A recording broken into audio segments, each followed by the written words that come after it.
able to identify the next Earth. Astronomers suspect there could be tens of billions of rocky, Earth-like planets in the Milky Way. Places where perhaps life has gotten a foothold. But life as we know it requires water. How can scientists possibly find this miracle substance on planets light years away?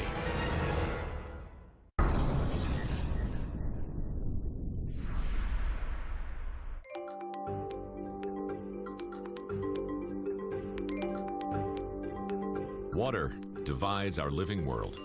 Those with it prosper. Those without suffer. Remarkably, the water we drink today contains the same atoms as the water dinosaurs drank 100 million years ago. It's the same water that formed clouds over the early Earth 4 billion years ago. And every organism that has ever existed on Earth has used this single ration of water as the biochemical powerhouse that keeps it alive. On Earth, all life requires liquid water to grow and reproduce. It's the common ecological requirement for life. Liquid water is just so good for getting evolution going. Molecules can dissolve in the water, actually interact with each other, form more complex chains. It does it with charge. There's positive charges and negative charges separated between the hydrogen and the oxygen in H2O. Those charges break apart the hydrocarbons, the carbon-based molecules that persist everywhere in nature. Now that's very rare. Hardly any other liquids do that. So liquid water is a natural starting place when you look out into the universe and say, what planets could possibly have life? To understand how much liquid water is out there, astronomers must first calculate how common water is in all its forms. Amazingly, they find it everywhere they look. Water is incredibly common. In its gaseous form, we see water vapor filling the space between the stars. We see it in clouds of material that are actually forming new stars and planets right now. Since water is a fundamental building block of stars and planets, exoplanet worlds must surely have it in abundance. But if you're looking for life, you need to find liquid water, and plenty of it. To find it, astronomers take their cue from a fairy tale. Everybody knows the famous story of Goldilocks and the Three Bears and the cup of porridge, where one was too hot, one was too cold, one was just right. When it comes to cooking up life like a porridge, you need to have an environment that's not too hot, not too cold, just right. And traditionally, we look for that at a certain distance around a star. At first, astronomers based this magical distance, known as the Goldilocks zone, on the Earth's orbit around the Sun. But as they found more and more exoplanets, they've had to reevaluate the boundaries for liquid water. There isn't a single distance. It depends on the brightness of your parent star. A dim star, you need to be closer. A hot star, very bright, you need to be farther away. Scientists have calculated just how many rocky planets may lie within the Goldilocks zone of their stars. It comes out to over 30 billion potentially watery worlds. Even more remarkably, recent discoveries have shown us it's not just planets that can bask in the warmth of the Goldilocks zone. There may be moons painted blue with oceans too. Most of the planets we're finding are big Jupiter-sized planets. However, a lot of them are orbiting roughly where the Earth is orbiting the Sun. So even if the planet that we're finding can't support life, it could have a moon with an atmosphere that could support life. And the biggest of these rocky moons may resemble our home. There could be billions upon billions of exomoons out there, and even perhaps countless paradises teeming with life. David Kipping searches for exomoons by looking for double dips in the brightness of distant stars. We look for exomoons in a very similar way to the way that we look for planets, by looking for them transit their host star. Now, if that planet had a moon, then we should expect to have one big dip due to the planet, and then one smaller dip either to the left or to the right due to the moon. Habitable exomoons may play host to one of the most spectacular sights in the universe. Imagine a warm, rocky world, just like our own, with oceans and mountains. But in the sky, a massive ringed planet with a fiery sister moon shooting hot magma into space.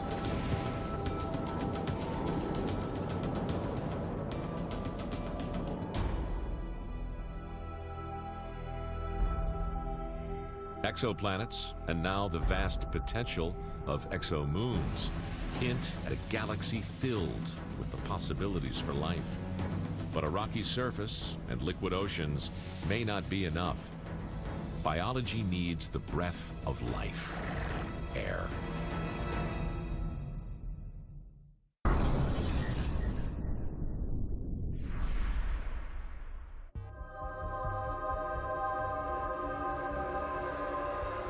Backlit by the sun, a halo appears around the Earth. A pale blue ring of light, our atmosphere, and we owe it everything. The Earth's atmosphere provides the gases that fuel the biochemistry of advanced life. But it also protects the oceans from the full fury of the sun's rays, preventing the water from boiling away into space. Without an atmosphere, there would be no wind, no rain, no fresh water, and probably no life.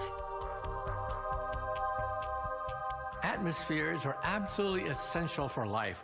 Take a look at the planet Earth, and you realize that just like the skin of the apple preserves the apple, well, the atmosphere of our planet preserves the oceans and makes possible the presence of life as we know it. Scientists, in search of living exoplanets, hope to detect the thin, gassy envelope that should surround these alien worlds. To do it, they're turning to the power of rainbows. In the same way that water splits sunlight into a rainbow, astronomers use instruments to split starlight into a band of colors called a spectrum. It's one of the oldest tricks in science, and one of the most revealing. Several hundred years ago, scientists first began to take something like a prism and put it in front of their telescope. So they started taking the light from stars like the sun and actually spreading it out into a spectrum. And what they saw was kind of surprising. So instead of seeing a continuous rainbow of light, they saw that rainbow, but they saw these dark lines superimposed on top. Each chemical element in the star's atmosphere absorbs different parts of the spectrum, creating signature dark bands. For instance, up at the top, there's a pair of lines in the yellow part of the spectrum which are due to sodium.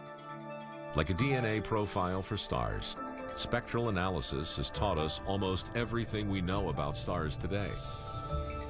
But these same lines may hide a marvelous secret: the faint signal of alien atmospheres, and perhaps also alien life. So the challenge is that these planets are very small and very faint. So we can't actually go and directly measure the light emitted from the planet the same way that we go and measure this lovely spectrum for the sun. Instead, we have to rely on more indirect methods. So one indirect way of doing that is to wait until the planet passes in front of the star. When the light of a star passes through an exoatmosphere, the gases that surround the planet should stamp their own faint lines on the star's spectrum. So as we watch the light from the star transmitted through that atmosphere, its atmosphere is going to act like a little filter. So part of the starlight's going to pass through that atmosphere, and we're going to see that imprinting extra lines on it, which are due to the planet's atmosphere. So that change in the spectrum tells us something about the properties of the planet's atmosphere. The one chemical astronomers most want to find is oxygen, because only life can produce enough oxygen to be easily detected. It's a so-called biosignature. The race is now on to find biosignatures in the atmospheres of rocky exoplanets. And while some groups look for rainbows indirectly, others are tackling the challenge head-on. 27 to 29. All right, we're off. Ben Oppenheimer is part of a team trying to take direct photographs of exoplanets using massive ground-based telescopes. Awaiting instructions. We're within minutes of taking our first long exposure, and I hope it's good. The greatest challenge to imaging exoplanets is the blinding light of the parent star, which shines tens of millions of times brighter than the planet itself. The trick is to stop the light of the star from entering the telescope's sensors by blocking it, using a series of masks and lenses called a coronagraph. Right now we're standing right underneath the telescope's primary mirror, and the light comes through a hole in the middle of the mirror and goes into this crazy box here, which is full of optics, motors, sensors, and electronics that all allow us to precisely control the starlight that's coming through the system. Using state-of-the-art software, they manipulate the coronagraph to black out the unwanted light. Under good conditions, we can actually carve dark holes into this image of the star so that we can see really faint things in those regions. Coronagraphs present an intriguing problem, though. Errors within the optics produce tiny flares of starlight called speckles that look just like exoplanets. But Ben has come up with an ingenious way to tell speckles from planets. So we've developed a technique where we exploit an aspect of speckles, which is that they change position in the image depending on what color you take your image at. Image processing. So Ben takes the same image of the star through different color filters and runs them like a movie. The speckles appear to move across the screen, but the planets stay stock still, allowing Ben to easily pick them out. And so I'd like to point out that there is a little thing right here that if you watch for, you're careful, you'll notice that it doesn't move and the speckles are washing over it.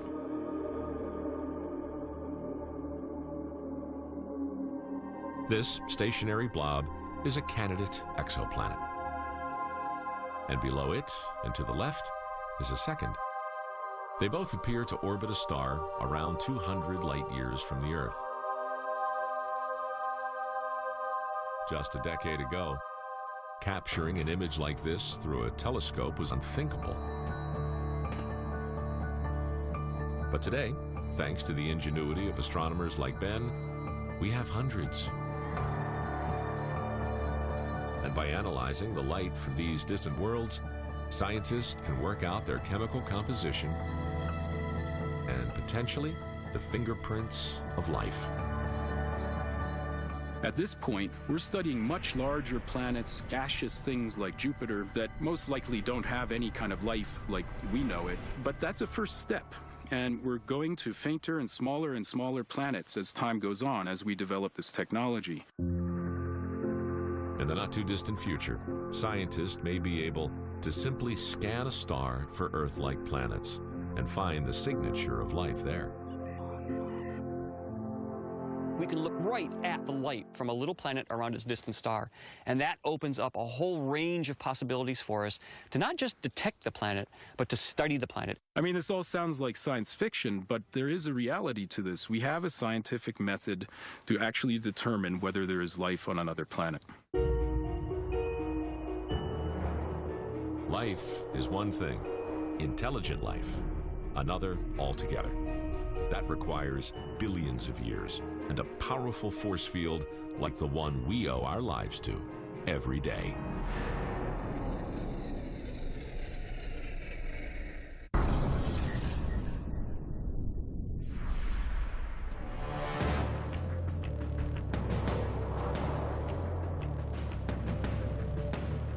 If an alien astronomer were to file a report on our home solar system, they might make a surprising observation. Because of all the 8 planets that orbit the Sun, they could easily conclude that 2, not 1, were suitable for life. It's an easy mistake to make, because the Sun has two planets within its Goldilocks zone, the Earth and Mars. Both planets have surfaces warm enough for liquid water to pool on. But while the Earth is blessed with warm, liquid oceans, Mars is dry and dead. The one crucial difference between these two planets could be the key to finding truly habitable exoplanets: a magnetic shield.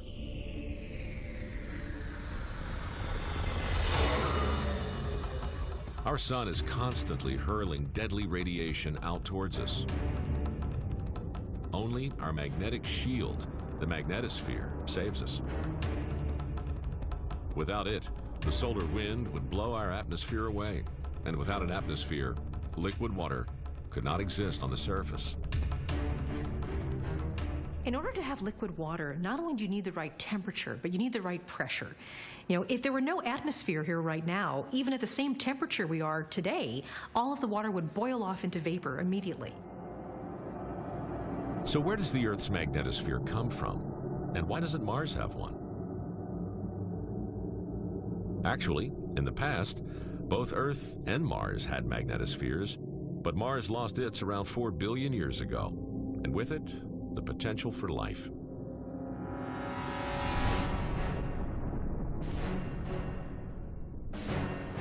Both the Earth and Mars were born into a realm of violence. Asteroids smashed into their surfaces, turning rock and metal into a molten mass. As they started to cool, a solid crust formed on the surface. But the molten metal below churned as the planets turned, inducing a magnetic field which rose high up above the surface of both planets. At the same time, active volcanoes pumped gas into the space around each planet. Protected by the newly formed magnetic field, these gases built up into thick atmospheres, creating the air pressure for liquid water to run on the surface. For over 100 million years, both Mars and Earth were warm, wet paradises, primed for life to take off. Then, quite suddenly, Mars's magnetic protection disappeared. The solar wind blew its atmosphere into space, and its oceans boiled away, leaving the dry, sterile red rock we see today. Mars' fundamental problem is that it's smaller than Earth. And because it's smaller, the internal core of Mars cooled down and solidified. And once it becomes a solid metal, there's no more magnetic field. The magnetic field shuts off, essentially, and the atmosphere, therefore, is vulnerable to both energy and radiation from the sun and the rest of the galaxy, and probably just blew off. Whatever life was on there, at least on the surface, is now completely exposed. All rocky planets will one day lose their magnetospheres as their cores cool and turn solid. So, to know if an exoplanet is alive, you need to work out if its magnetosphere is still active. But magnetospheres are tough to measure because they are unbelievably weak. The Earth has a magnetic field of approximately half a Gauss, which, when you think about it, is actually really weak. Our fridge magnets are about 100 Gauss, so they're much stronger. Exoplanets are too far away for us to measure such weak magnetic fields directly. But there is an indirect method. When electrons in the solar wind interact with a planet's magnetosphere, they emit radio waves that beam out into space, turning the planet into a giant radio beacon. Astronomers like Evgenia hope to use these signals to spot habitable exoplanets. Not only that, the frequency of the signal should also tell her how big the planet is. If we're looking for the magnetic signature in the radio waves of a giant planet, say a hot Jupiter, we expect it to have a strong magnetic field, and therefore it would have a high frequency. And around 100 megahertz, kind of where the limit of this radio is. However, a weaker field like Earth's requires us to go down to lower and lower frequencies. So instead of 100 megahertz, we go down to 10 megahertz. But hunting for exoplanets at 10 megahertz presents a unique challenge. Because the Earth's own magnetosphere creates a deafening radio roar at that frequency. So to find alien Earths using radio requires a dish in space. When we want to look for magnetospheres of extrasolar planets, we really need to get outside of the Earth-Moon system in order to get away from all the radio frequencies that are bouncing around the Earth. With a slew of new technologies and upcoming technologies, scientists are edging ever closer to the ultimate prize, finding a second Earth. I wouldn't be surprised if we have that data about an Earth and about life on it around another star in 10 or 15 years. I'm hoping to see that soon. Using shadows, rainbows, and now radio, we finally have the tools to detect a planet just like our own. But in the rush to find the Earth's identical twin, are we missing something big? What if Earth is an outlier, a freakishly lucky place on the very fringes of habitability? Could there be another kind of planet out there, even better for life?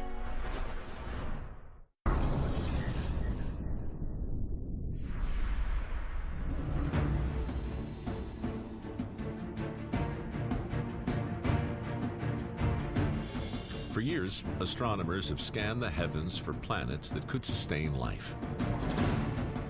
They've based their search on the Earth, seeking the exact same conditions and the exact same size. I think right now there's a huge focus to finding Earth-like planets.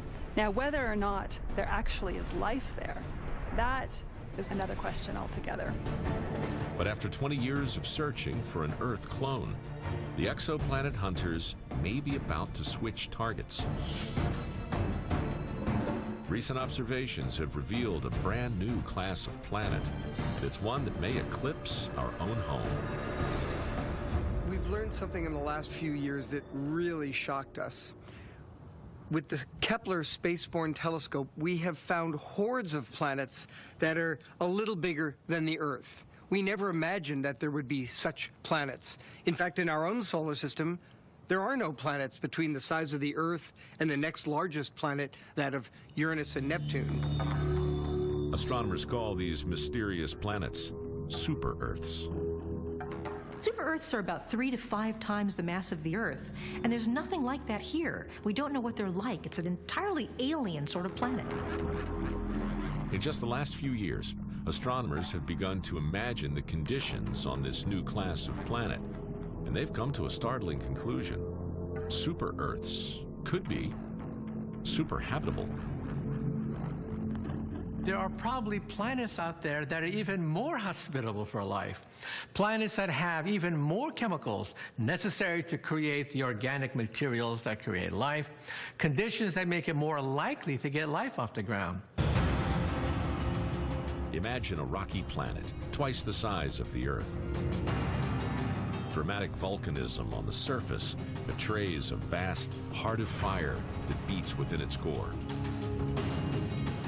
We expect that a heavier Earth will be more geologically active, that the increased amount of geothermal heat within the super-Earth will lead to stronger motions of the magma underneath the crust.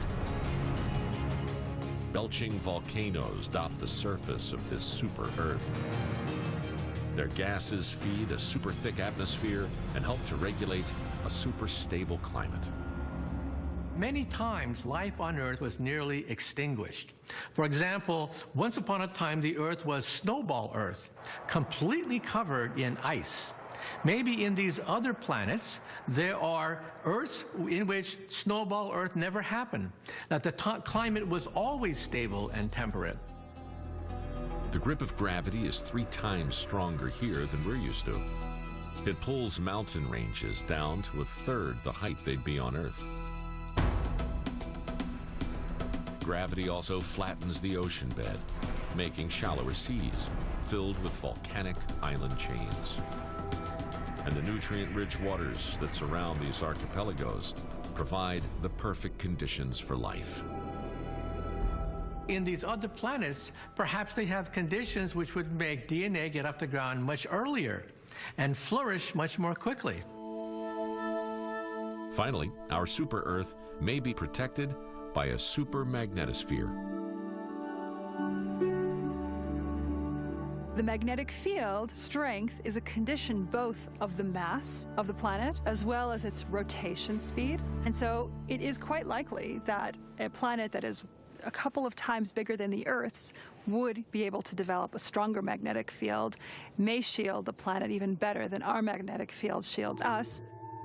Having a stronger magnetosphere would be a distinct advantage for life on a super-Earth surrounding the Milky Way's most plentiful kind of star, the M dwarf, or red dwarf star. Red dwarf habitable zones are much closer in than the Earth is to the Sun because their host star is so dim. It's as if you took the terrestrial planets in our own solar system and zapped it with a shrink ray gun and shrunk them down to orbital periods that are less than about 30 days, meaning that they're very close to their stars. Some astronomers believe these planets are at risk from solar activity, such as deadly flares.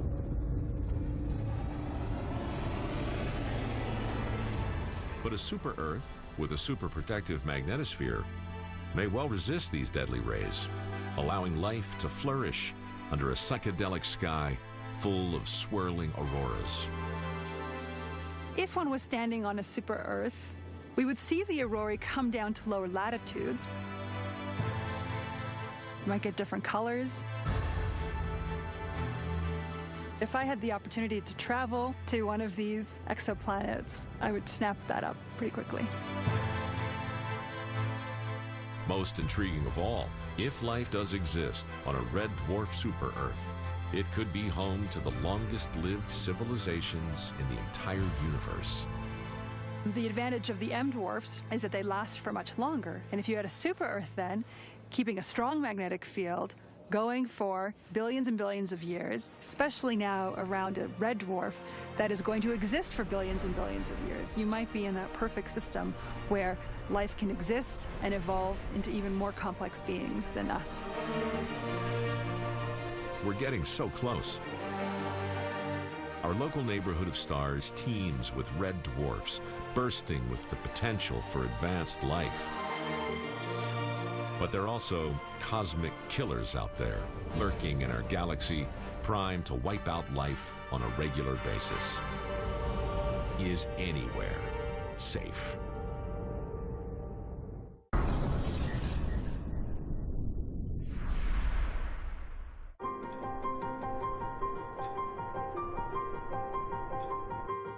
The exoplanet revolution is in full swing. The Kepler Space Telescope has scanned our local neighborhood of stars for planets, and it's found them by the thousands. For a long time, we didn't know if the other stars in our galaxy had planets. And for thousands of years, there was no way to answer that question. Finally, now with modern technology, we can do that. And to our surprise, we found they are extremely common. From Kepler's small sample, astronomers believe there could be tens of billions of rocky, Earth-like planets throughout the Milky Way, where life may already be thriving. But how many of these countless worlds has held on to this life long enough for intelligence to evolve? The answer, surprisingly, may depend on a planet's galactic zip code. The universe is not a happy, safe place. The universe wants to kill us. It's incredibly violent out there. There are solar flares and supernovae and black holes and colliding galaxies and all these really amazingly dangerous and violent events. It's actually kind of amazing that we're here at all. In order to develop advanced, intelligent life, an exoplanet may have to avoid these cosmic killers for over 3 billion years. If we look at the history of the Earth, the first thing that happens that's important is the origin of life, right away, very quickly. But then, nothing for a long time. You have nothing but microbes stomping on the Earth. For the first 2.5 billion years, the Earth was ruled by single-celled goo. Multicellular life has only been around for 1 billion years. Fish for 500 million. Mammals for 200 million. And modern humans have only walked the Earth for the last 200,000 years. The lesson is clear. It takes a long time to cook up intelligent life. But most planets in the Milky Way don't have that kind of time. Astronomers believe that a planet's position within a galaxy may determine if it gets hit by global extinction events. There's an idea of a habitable zone for a galaxy, and it's in analogy to the habitable zone around stars. Stars too close to the galactic center are in the firing line from their violent neighbors, which frequently blast them with deadly high-energy radiation. In the middle of a galaxy, we have a lot of bright stars and young stars and maybe even supernovae going off. And so there's a very harsh radiation field. That's not good for life.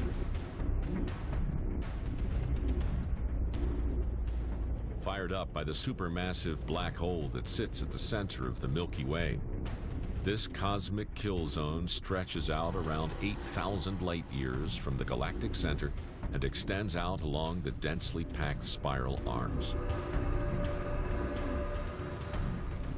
Any planets that exist within this zone are likely to have their surfaces regularly scrubbed clean of life. Fortunately for us, our home star, the Sun, sits in a relatively empty, quiet zone between two of the galaxy's spiral arms. So there's this idea that there's a band in the middle of the galaxy that's the galactic habitable zone, where you don't have too many stars going off, you don't have too many supernovae, so it's quiet in that way. Those might be great places for complex life. These green zones are like the suburbs of the Milky Way galaxy. They're sheltered from the worst of the galaxy's radiation. It's here that Earth-like worlds will have the luxury of long, uninterrupted periods for life to take hold and develop into more complex forms, and eventually, perhaps, intelligent life, like us.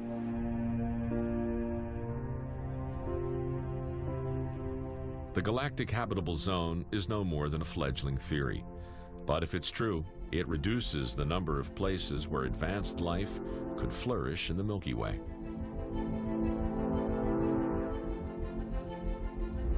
The good news is those places should be near us, and aliens more likely to be on our doorstep. And with our technology getting better every day, it surely won't be long before we find them. I think in 20 years' time, I'm going to be able to look up into the night sky and say there really is another place I could stand like this and feel at home. Suddenly we humans will realize for the first time that there are other cultures, other civilizations, probably other religions out there among the stars, and we are just one member of a grand galactic tribe. To have cousins that we one day may communicate with seems to me to be potentially one of the greatest developments that humanity will ever experience. And if that isn't worth doing, I don't know what is.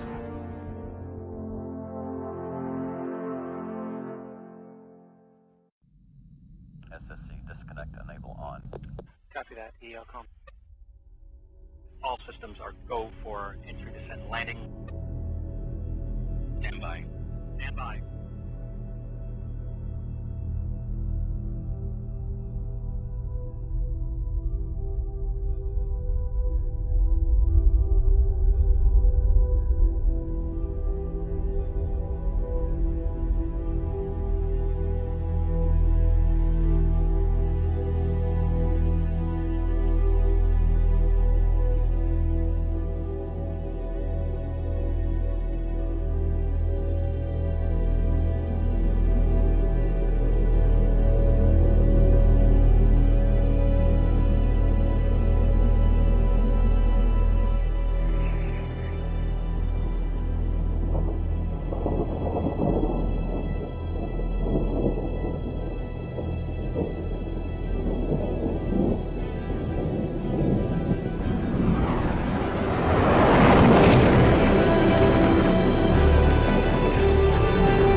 right. Data's good. At the dawn of the 21st century, space agencies in Europe and America began making plans to land the first humans on Mars. But manned missions to the Red Planet have been proposed before.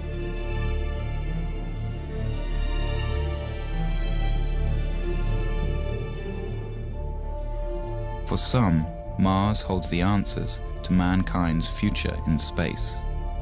Others say Mars is too far, too dangerous, and too expensive for humans to explore. And in a world torn by troubles, some say there is no need, or will, for mankind to reach into space anymore. More than 30 years after the last Apollo astronaut walked on the moon, the American manned space program seems to have lost its way, unable to reach beyond even low Earth orbit. We've got a problem. NASA has been literally going around in circles with its space program for the past 30 years. Astronautical engineer Dr. Robert Zubrin has been arguing for years that sending humans to Mars is the mission the space program needs. It's time that we set goals for NASA that were worthy of the risks of human spaceflight. Mars is the next logical step in our space program. It's the challenge that's been staring us in the face for the past 30 years. It's the planet that's most likely Earth. It's the planet that has on it the resources needed to support life and therefore someday technological civilization. It's the planet that will provide us with the answer as to whether life is prevalent in the universe or exclusive to the Earth. And it's the planet that will give us the critical test as to whether humanity can break out of the planet of our birth and become a spacefaring species. In the early 1990s, Zubrin was the head of the Mars Direct program at Martin Marietta Astronautics. His team developed a mission to Mars that could be done at a fraction of NASA's projected costs. Using only existing technology, Zubrin argues that the first steps on Martian soil could be made within 10 years. There is absolutely nothing in this that is beyond our technology. We are not ready to send humans to Mars right now. We don't know how to keep them alive.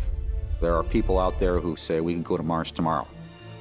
One of my requirements, one of NASA's requirements, is that if we send humans to Mars, we bring them back alive. For the past 15 years, Zubrin and his colleagues have waged a campaign to convince society and the political class that humans on Mars should be the goal for NASA now. This is the story of our cold neighboring planet and the debate over whether man's fate is tied to the red world. It's the story of an engineer's journey and the battle of ideas over which direction in space will truly benefit mankind. We're at a crossroads today. We either muster the courage to go or we risk the possibility of stagnation and decay. The victor in this debate could determine the fate of mankind. Will we become a spacefaring species? Will we live on more than one planet?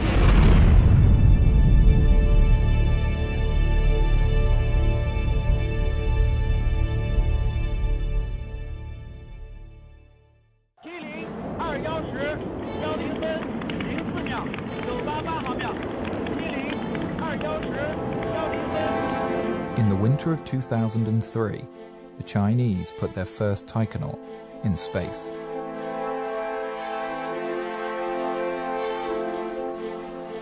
The Chinese Space Administration plans to begin a manned program of moon exploration by 2017. The European Space Agency has outlined a plan for humans to the moon by 2024 and to Mars by 2033. And the Russians, building on years of experience, are conducting tests for long-duration Mars missions. In America, with the impending retirement of the shuttle fleet and the completion of the International Space Station, the Bush administration announced in 2004 the Constellation Program, On the moon. a plan that would return Americans to the moon by 2020. But the program was never fully funded and was eventually cancelled. 2010, the Obama administration announced its vision for NASA and human Mars exploration. By the mid-2030s, I believe we can send humans to orbit Mars and return them safely to Earth. And a landing on Mars will follow, and I expect to be around to see it. With a new timeline for humans to Mars sometime after 2035, and with administrations changing every 4 or 8 years, it is far from certain that such a plan will be realized. 20 years earlier, the first President Bush also proposed a long-term human exploration program, under great fanfare. The program quietly died in Congress a few years later. If you want to go to Mars, you cannot do it in 30 years. You can't do it in 20 years. You've got to do it in 10 years or less from program start, or you're more or less guaranteeing political failure. To date, only the Apollo moon program, which was announced in 1961 and had men on the moon 8 years later, has succeeded in getting astronauts beyond low Earth orbit.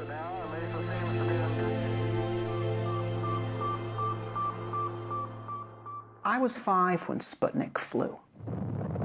And while to the adults, Sputnik was a terrifying event, to me, as a child who was already reading science fiction, it was exhilarating, because it meant that this possibility of a spacefaring future was going to be real. And I was 9 when Kennedy gave his speech committing us to the moon. Go to the moon in this decade and do the other things, not because they are easy, but because they are hard. I grew up during the 60s, when it was Mercury, it was Gemini, it was Apollo. Every month, NASA was doing something more impressive than in the month before. We were going to be on the moon by 1970, Mars by 1980, Saturn by 1990, Alpha Centauri by the year 2000. We were moving out, and I wanted to be part of that. And so I got myself a scientific education. But then, in the early 70s, it's all collapsed. We achieved the first part of that program, Moon by 1970, but the Nixon administration shut down the rest, and we did not move out into space. And for a while, I accepted that, grudgingly. I became a science teacher. But then in the early 80s, something hit me, and I said, I'm not going to accept myself doing less than what I had dreamed of doing when I was a boy. Zubrin went back to graduate school, getting advanced degrees in engineering and aerospace. He then went on to work at Martin Marietta, which later became Lockheed Martin, designing interplanetary missions. It was here that Zubrin's obsession with the red planet began to take hold.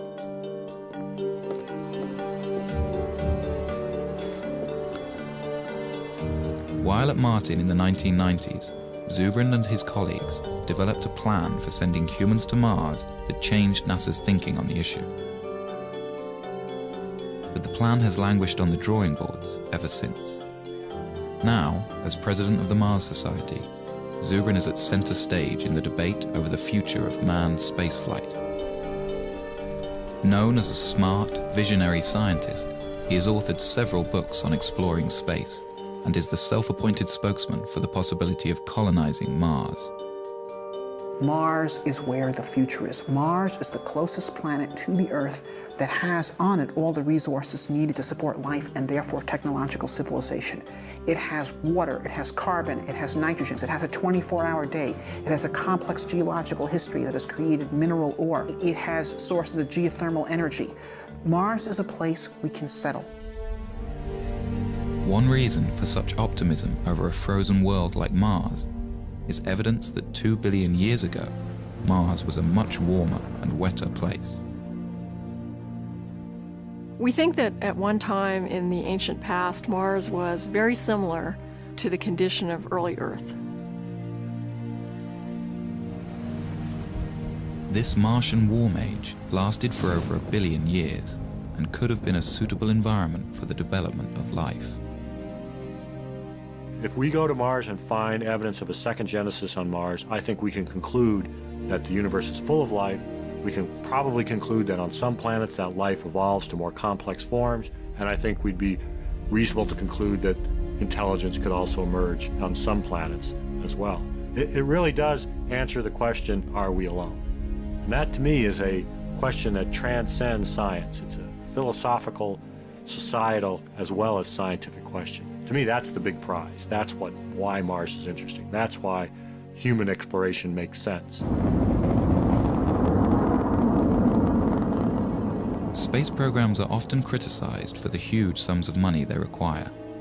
Although the American space program is less than 1% of the federal budget, a human mission to Mars may have to wait for better times.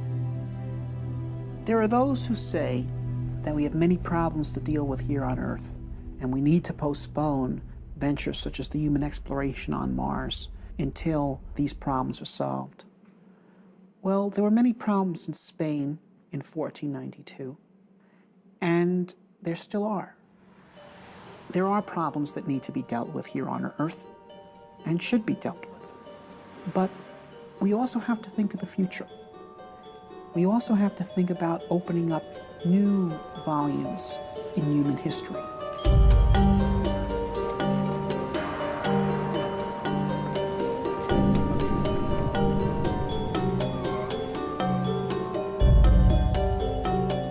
I believe that it's essential for a positive human future that humanity expand into space.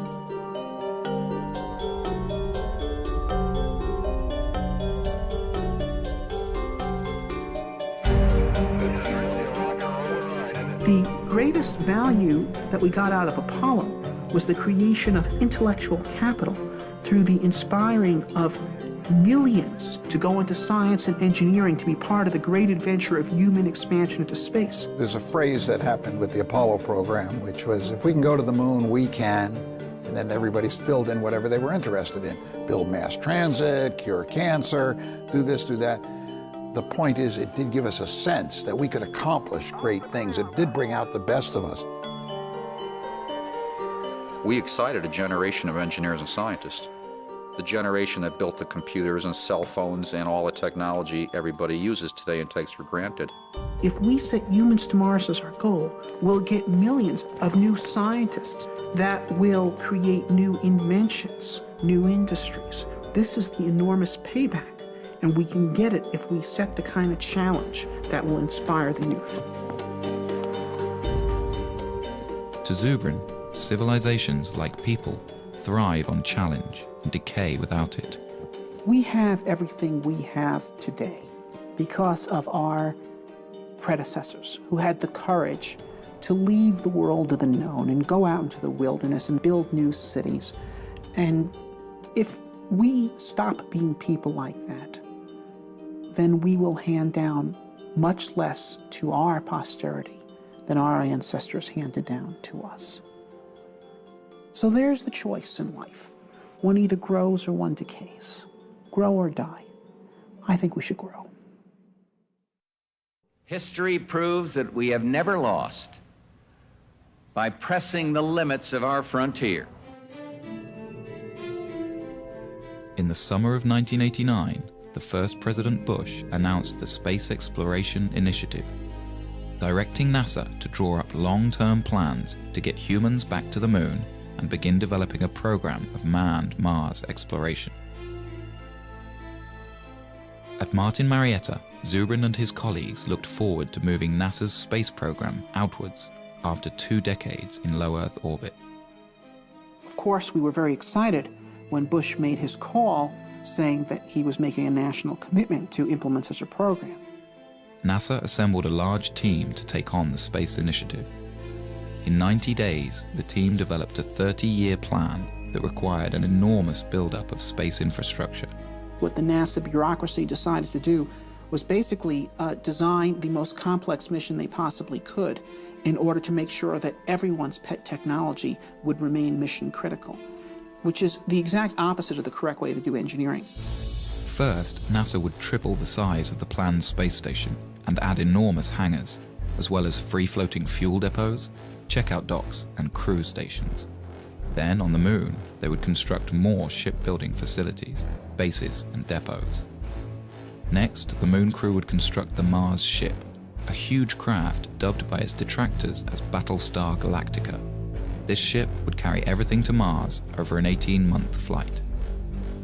Once in Mars orbit, a small group would descend to the surface, spend a few days, then plant a flag in the ground and go home.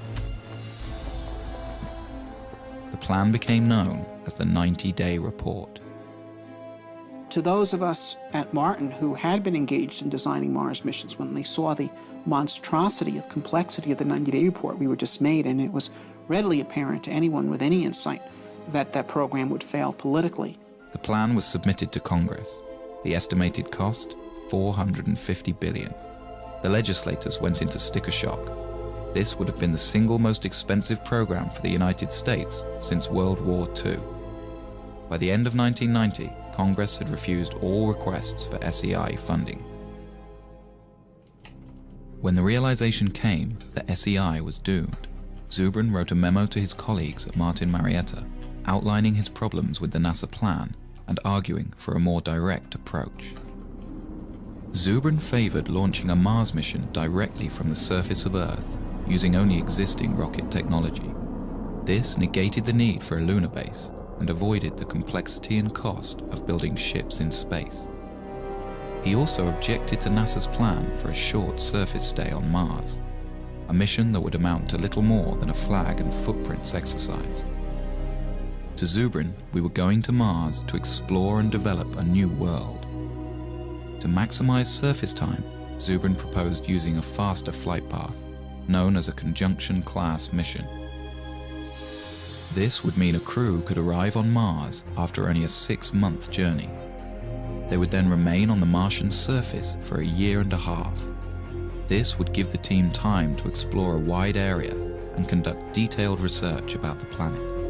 Then, as the Earth return window opens, the crew would launch from Mars for the 6-month trip home. Zubrin was convinced that a simplified, more robust and cost-effective mission could be designed using these principles. Along with several like-minded colleagues, Zubrin decided to ask management at Martin to allow them to design alternative Mars missions. The management approved that, and we formed a team that was known as the Scenario Development Team of just 12 people from the whole very large Martin company. One team member, whose thinking was closely aligned with Zubrin's, was David Baker. I went off to my office and said, all right, how would I do a Mars mission if I had to pay for it and I had to go on the ride? And I said, well, it's going to be simple. There's going to be no on-orbit assembly. I really tried to take everything out of the mission that didn't absolutely need to be there. While the rest of the team focused on longer-term, more traditional mission plans that required on-orbit assembly, Zubrin and Baker decided to collaborate on a mission that could be done near-term. We decided to do Mars the way Lewis and Clark did America. Okay? Use local resources, travel light, live off the land. Zubrin and Baker were convinced that a Mars mission could be launched directly from the ground. The other team members felt this was impossible, that the weight of the rocket fuel required for a round trip to Mars was so enormous it would render the launch ship impossibly heavy. To solve this problem, Zubrin was exploring a radical idea that had been kicked around the aerospace industry since the 1970s. The idea was to produce a methane-oxygen rocket fuel directly from the Martian atmosphere. It was a relatively simple and robust chemical engineering procedure that was done commonly in the 1800s, the era of the gaslight. If the idea worked, astronauts could land a relatively light ship with empty tanks. They wouldn't have to ship all the fuel with them for their return trip. This would radically lower their size and weight. The only problem was methane-oxygen fuel requires a hydrogen component. Hydrogen exists on Mars in the form of H2O, but water may be difficult or impossible to extract from the Martian environment. Really, the hydrogen was only 5% of the total weight of the methane-oxygen propellant being manufactured. So if you just say, okay, we won't be pure, we won't get all of the propellant from Mars, we'll just get 95% of the propellant from Mars. The other 5%, the hydrogen, we'll just bring from Earth. Another fundamental resource that could be extracted from the Martian environment is oxygen. A second processing unit could separate oxygen molecules from the thin carbon dioxide atmosphere, providing breathable air for a Mars crew. If used intelligently, the same resources that make Mars interesting are precisely what could make it attainable. Baker and Zubrin had greatly reduced their mission mass, but they still found their ship was too heavy and would require 2 launches and assembly in space. Then Zubrin hit on an idea. Well, one of the key events of the Mars Direct development was one morning Bob burst in my office and said, "I've got it." The idea that I finally hit on in 1989 was that we would split the mission up into 2 parts, and we'd send the return vehicle out first with its own return propellant plant. So the propellant would be made on Mars before the first astronauts ever left Earth. With 2 separate direct-to-Mars launches, a human crew would have a fully fueled ship waiting for them on the surface of Mars before they ever left Earth. So Zubrin and Baker had come up with a plan that seemed to accomplish all of their goals. It was relatively inexpensive, development time was short, they could use existing technology, and it allowed for a long stay on the Martian surface. They dubbed their idea Mars Direct. SSC disconnect enable on. 35. Let guys go. Hydraulics go. Aboard an Ares rocket is the Earth Return Vehicle, or ERV. No one is aboard this ship. It will pave the way for the astronauts who, years later, will use the ERV to return to Earth. 1. And liftoff.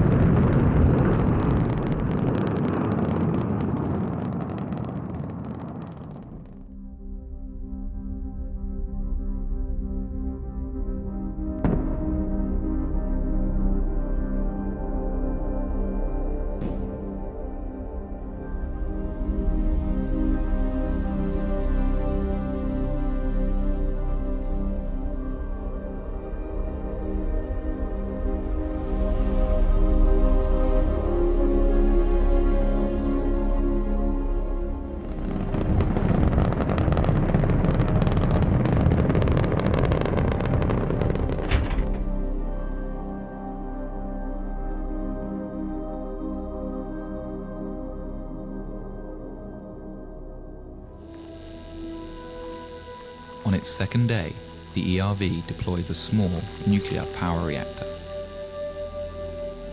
The reactor powers a chemical plant inside the ERV. The plant will produce the methane-oxygen rocket fuel for the launch home.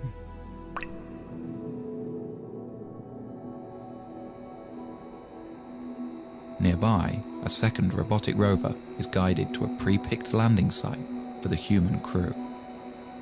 It places a radar transponder to help guide the astronauts in. The long journey to land a human being on Mars begins.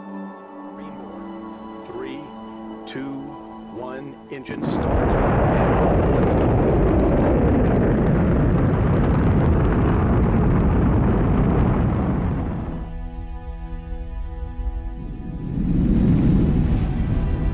Carrying the most skillfully assembled flight team in history, 4 astronauts begin their 2.5-year mission to the Red Planet.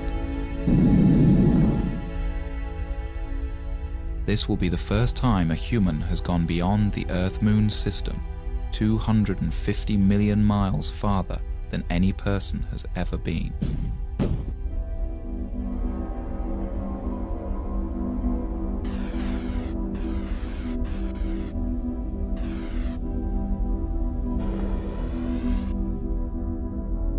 To counter the health problems of zero gravity and to fully acclimate the astronauts to Mars, the ship will deploy a weighted tether attached to the last stage of the spent rocket booster.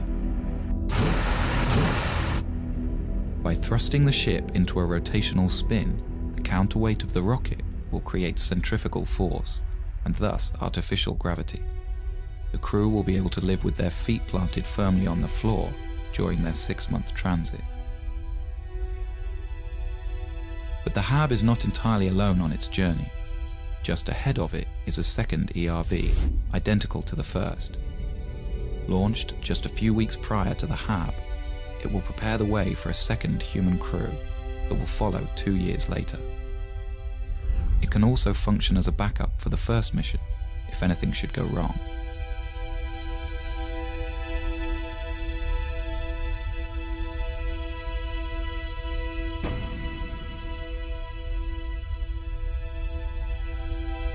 the 6th month of the flight, the crew will gaze upon an alien world. This is the new frontier. Oh, spectacular. Just spectacular. After days in orbit and satisfied with the landing conditions, the crew will receive final word from Mission Control on Earth. All systems are go for entry, descent, and landing. 3, 2, 1.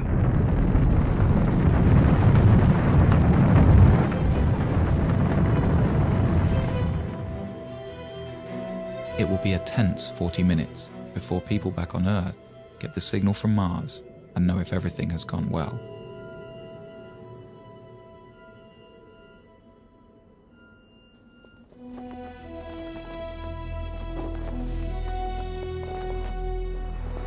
Okay, 75 feet. Car's looking good. Down a half. Pitch forward. 60 seconds. Lights on. Forward. Forward. 40 feet down. 2.5. Big shadow. 4 forward. Drift into the right a little. 30 seconds. Forward. Contact light. Okay, engine stop. We're seeing it on the LTP. We're on Mars, everybody.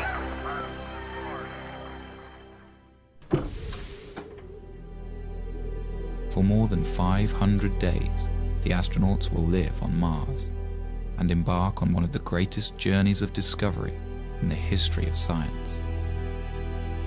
Will they find life? Or the fossilized remains of past life?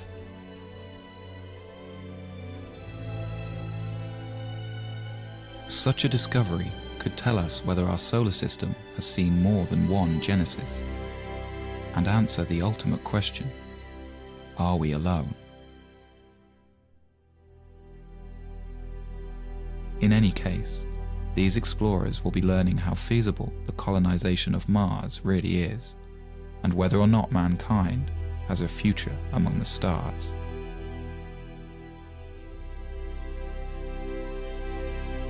Then, when the time comes and the window for Earth return opens, the crew will climb into their Earth return vehicle and head home.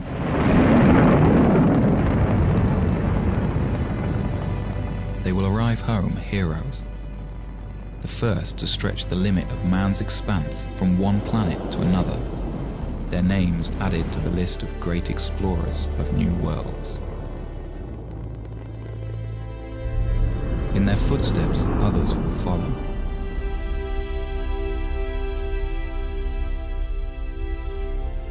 What began as a trickle is free to rise into a deluge of humankind, sweeping over a once barren land and transforming it into a viable new world.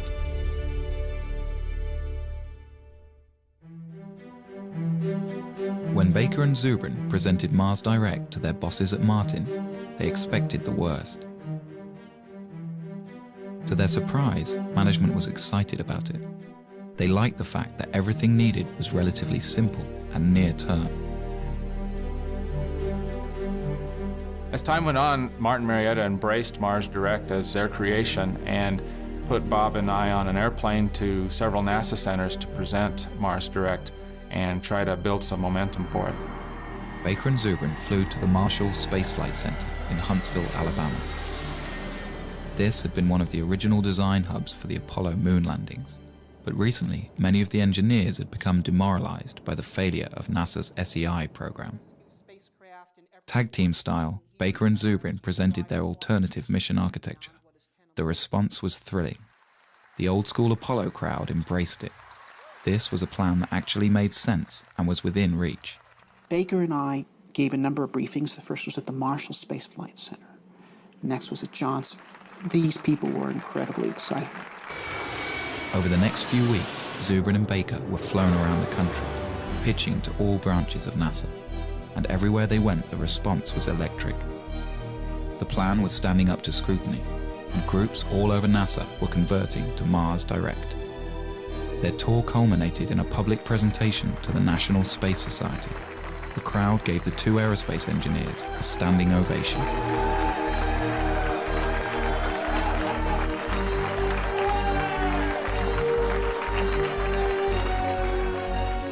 week later, the story was in newspapers around the country.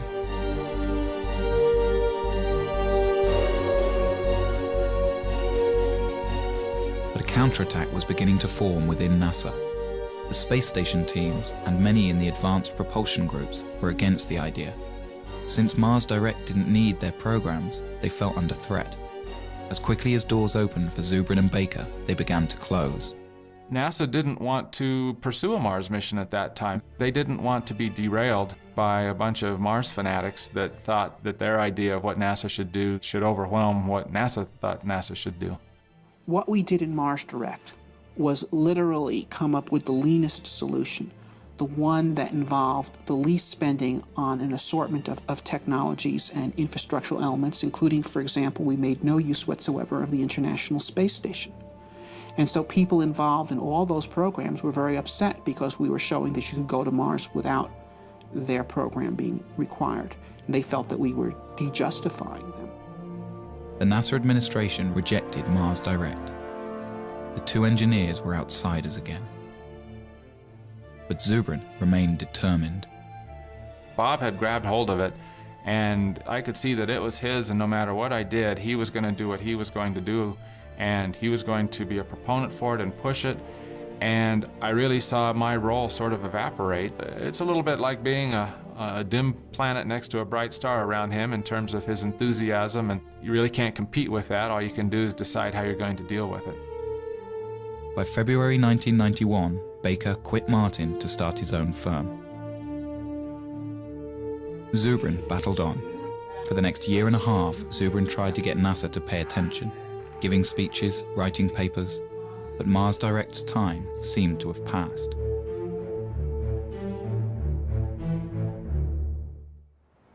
But then in 1992, a new administration came into power at NASA, and Zubrin saw a second chance. I was invited to brief Mike Griffin, who was the Associate Administrator for Space Exploration in charge of the whole Space Exploration Initiative. He immediately became a very strong supporter of Mars Direct. But before the engineers at NASA would take another look at Mars Direct, they wanted Zubrin to prove that producing rocket fuel on Mars could work. They gave Martin Marietta a small budget to do an experiment. Zubrin and his team built a machine called the In Situ Propellant Plant. It could take carbon dioxide, the dominant gas in the Martian atmosphere, combine it with a little hydrogen, and produce a methane-oxygen fuel.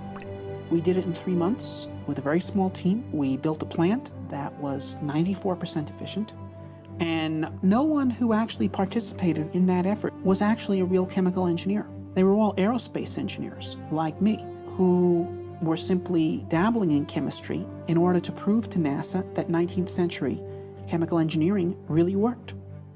With the experiment a success, the administration had Zubrin give detailed briefings of the mission plan to the engineers at the Johnson Space Center. They liked it, but had some problems. Dave Weaver was the lead mission architect. There were a number of things that we were concerned about with Bob Zubrin's mission. First of all, we thought his estimates of mass were probably too optimistic. Didn't have sufficient margins for a variety of things, not the least of which would be things like provisions for the crew, the amount of water that would be required. We thought his ascent vehicle was very large, which meant his power requirements, his propellant requirements were much larger than needed to be. His trip times out were too long, and that for very little effort you could get them shorter. The other problem was the size of his crew. He had a 4-person crew. I think virtually every study that's been done says that a 4-person crew for a 3-year type of mission is probably not realistic. Weaver took Zubrin into his office, and the two men worked out compromise mission architecture. First, Weaver wanted 3 launches for every mission instead of 2. The first year, 3 ships would launch: a MAV, Mars Ascent Vehicle, an unoccupied HAB, and an ERV, Earth Return Vehicle. The HAB and MAV would land on the surface and begin producing fuel for the return flight and air for the crew. These craft would spend 2 solitary years on Mars, allowing NASA to test all of the systems before sending a human crew. Then, in the 3rd year, 3 more ships would launch, this time with the HAB occupied by astronauts. The other 2 ships are for a future mission, unless needed as a backup for this crew. Once on Mars, the team could also utilize the first hab. Then, after a 1.5-year stay, the crew would climb aboard their small capsule and rendezvous with the return ship. This ship would carry them back home in a roomier environment than Zubrin's ERV. Zubrin called the plan Mars Semi-Direct. NASA called it the Design Reference Mission. They had a larger crew than we had. They had bigger ships. They had more equipment. They had heavier equipment. So they had to do the mission in 3 launches instead of 2, but it was done with the same principles of Mars Direct. The plan was subjected to the same cost analysis that tagged the 90-day report with a $450 billion price tag. The Design Reference Mission came back at a fraction of the cost, $55 billion. Spread out over 10 years, it could be done within NASA's existing budget. The plan made the cover of Newsweek. Here was a mission architecture that was affordable and could be done today with existing technology. But NASA's astronauts have not left low Earth orbit since.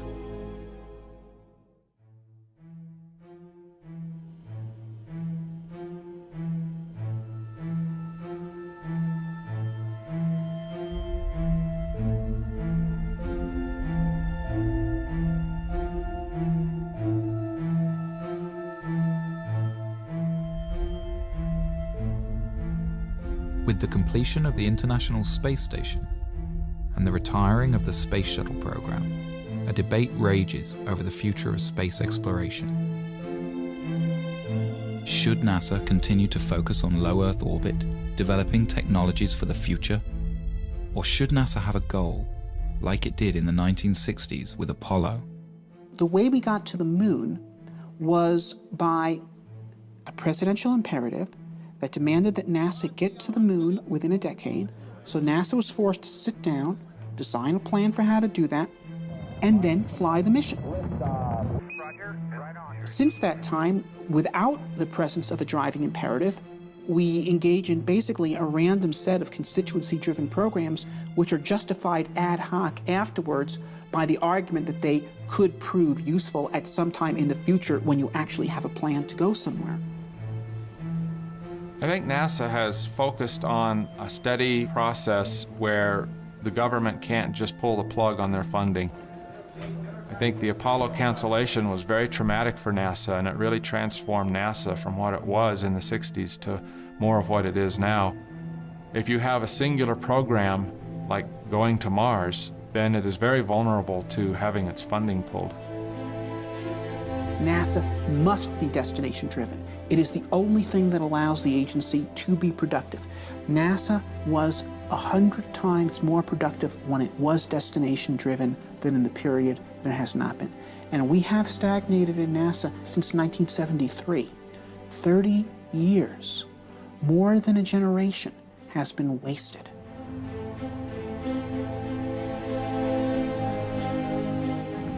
The American space program's been stagnant for 30 years. There's a once-in-a-generation shot right now to get it moving again by giving it a goal that'll take it somewhere. So the stakes today are high. And if you ask me if I am nervous right now, I am. Dr. Zubrin. Why is NASA stuck in low Earth orbit? The problem with NASA's lack of current achievement is not money. The problem is lack of focus, it's lack of a goal. It shouldn't be humans to Mars in 50 years. It should be humans to Mars in 10. We can do this. We do not need gigantic nuclear electric spaceships to send people to Mars. That is pork, it's nonsense. The primary question I get from the American people is, why aren't we doing this? There's a big sense of disappointment, almost verging on a sense of betrayal. The purpose of spaceships is to actually travel across space and go to new worlds, not to hang out in space and observe the health effects from doing so. Dr. Zubrin, in your testimony, you were very passionate, but you also were mad. You're mad we haven't done this, or that this vision has been stolen from a generation? I guess you could say that. It's like Columbus coming back from the New World and Ferdinand and Isabella saying, so what, forget it, burn the ships. Okay, that's what has happened in this country.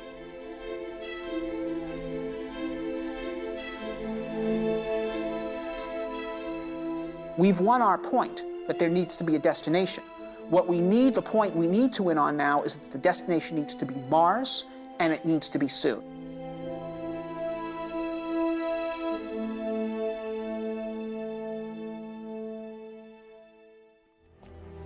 The movement to send humans to Mars in the near term began at the University of Colorado in 1978.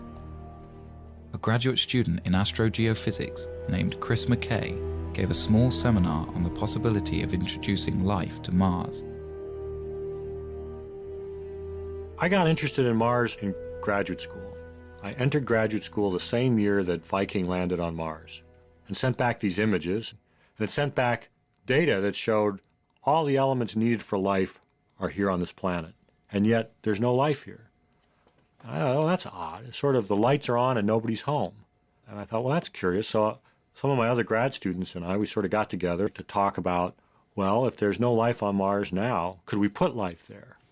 And that evolved also into the question, well, maybe there was life in the past, and we could find fossils, evidence of it. Well, how would you do that? Well, you do that by sending people there. Together with fellow graduate students, the group decided to put together a small conference to discuss the matter of human Mars exploration. We basically just started a forum. We invited everybody from all the NASA centers and from all the universities that were involved in it, and they all came. And it really was, in retrospect, I realized a very important step toward building a consensus for human exploration of Mars. In 1996, I published my first book, The Case for Mars, and the response was phenomenal. I got 4,000 letters from all over the world. I had Parisian bankers and 12-year-old kids in Poland and firemen from Saskatoon and astronauts, and they're all writing me and saying, how do we make this happen? Bob Zubrin came to the third Mars conference and got very much involved. And he was willing and interested in forming a society, forming a group and organizing. He said, look, if we could pull these people together, if we can get them to work together, we could have a force that could actually make humans to Mars happen. The group formed the Mars Society. Robert Zubrin became the president. They held their first convention in 1998. The convention was just magic. We had no idea how many people were coming. They were there not just from the United States and Canada and Europe. They were there from Israel. They were there from Mozambique. They were there from New Zealand. It was astonishing. Since its inception, the Mars Society has attracted members worldwide. Derek Shannon is the head of the Southern California chapter. He's met with political leaders from all over the country. If you make them look at the whole Mars vision in historical terms, it becomes a much easier sell. How will the Martians remember our century? They're probably not going to remember our deficit, our wars, our healthcare. Those will be footnotes. What they'll remember is that out of all of human history, there came a generation that decided to take this amazing step out into space. And if you tell politicians that they're the ones whose names actually get to be remembered, that's when, hopefully, the space program starts going somewhere. In order to further the knowledge necessary for a manned mission to the Red Planet, the Mars Society has been building research stations around the globe, all of them based on the design of Zubrin's HAB module.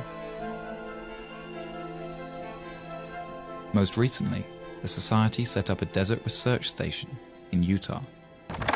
Here, international researchers and aerospace students come to do experiments under the harsh desert conditions and learn what's necessary to keep a Mars crew alive and productive. Basically, what we're doing here is undergoing analog studies. Crews of up to 6 people at a time come together to live in a full simulation environment for up to 14 days. So what that means is every time we go outside the HAB, people have to don spacesuits. They have to depressurize. When we go outside, they're called extravehicular activities. They can only be of a certain duration due to the air supply. We have to recycle all our water and basically have our own food as well.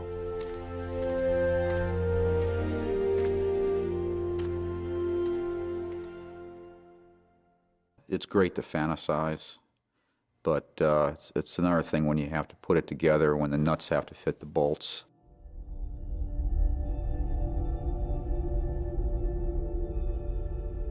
Like the Apollo missions to the moon, sending human beings to Mars will mean putting people in harm's way.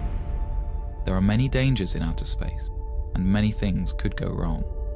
A serious equipment breakdown could doom the crew to their deaths.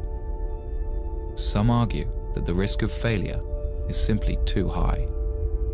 You know, back in the days when medieval man was looking out from Europe and thinking about exploring the world was unknown, and map makers populated their maps with dragons. We've got the same thing today. There are people who are afraid to go out into space, and they've populated their maps of the solar system with dragons. You know, we've got cosmic radiation, we've got zero gravity, we've got back contamination. But these are dragons that we can take on.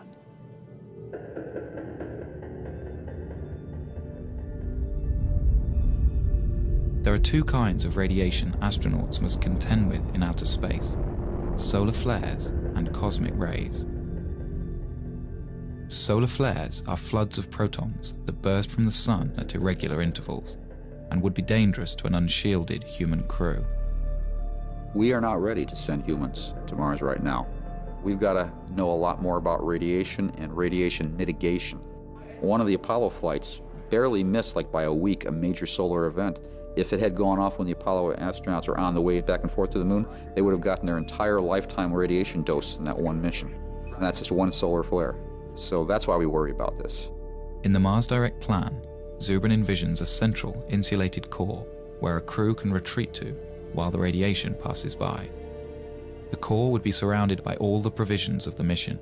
This should stop any harmful dose of radiation from reaching the astronauts. Basically, you use your pantry as your storm shelter. So a solar flare happens, the alarm bell rings, the crew goes into the storm shelter, they stay in there cramped up pretty tight for a few hours until the all clear rings and they come out. This is going to happen once, it might happen twice in the course of the mission. The second type of radiation is cosmic rays. This constant rain of charged particles comes from interstellar space and cannot be avoided without many meters of shielding. We can experience some of this type of radiation on Earth at high altitudes. Airline pilots who spend their careers flying high in the atmosphere can receive almost as much of this radiation throughout their life as a Mars astronaut would on a 2.5-year mission. It's a long trip. It's a 6-month trip there, a 6-month trip back. It's probably a year on the surface. That's a lot of radiation. The best estimates are that the magnitude of that dose is not that great, perhaps 60 rem of radiation scattered over 2.5 years. Now, 60 rem of radiation delivered over a long period of time like that would not create any noticeable effects at all. It would, though it is believed, increase your statistical risk of getting cancer at some point later in your life by about 1%. Right now, if you're an average American and you do not smoke, you have a 20% chance you're going to die of cancer. This would make it 21. If you're an average American smoker, it's 40. So in fact, if you recruited the Mars crew out of smokers and sent them to Mars without their tobacco, you would be reducing their chance of getting cancer.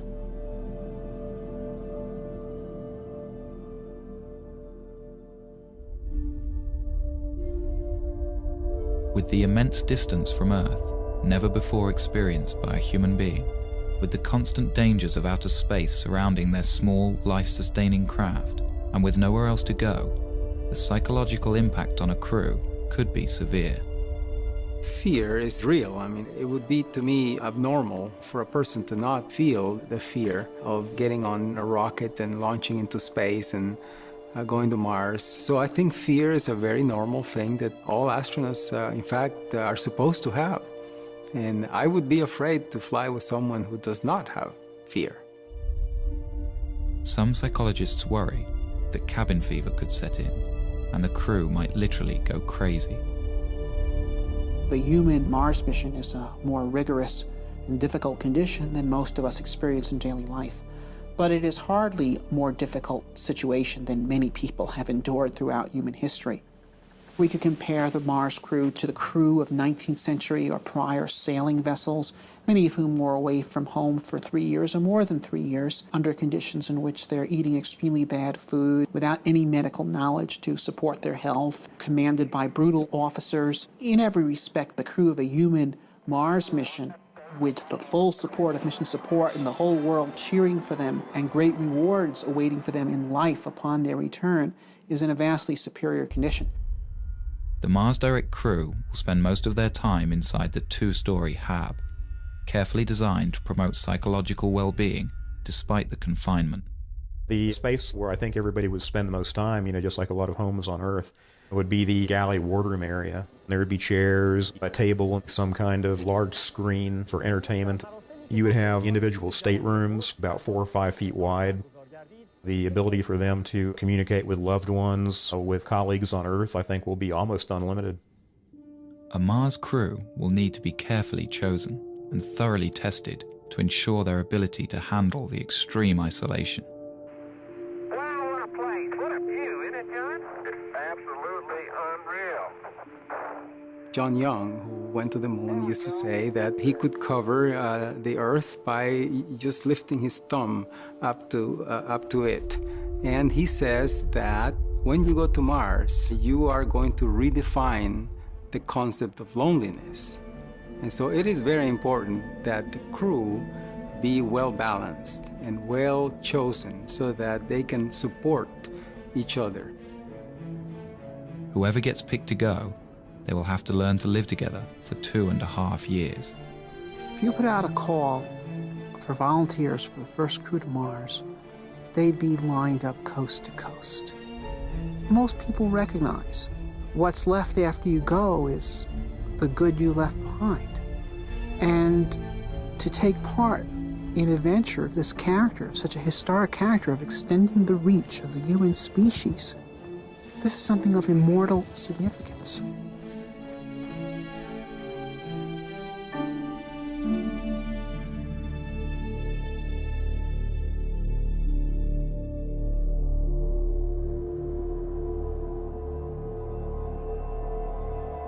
One of the most bogus threats associated with the Mars mission is the so-called back contamination issue, which is this notion that you go to Mars and discover these virulent disease organisms that you bring back to Earth and destroy all life on Earth.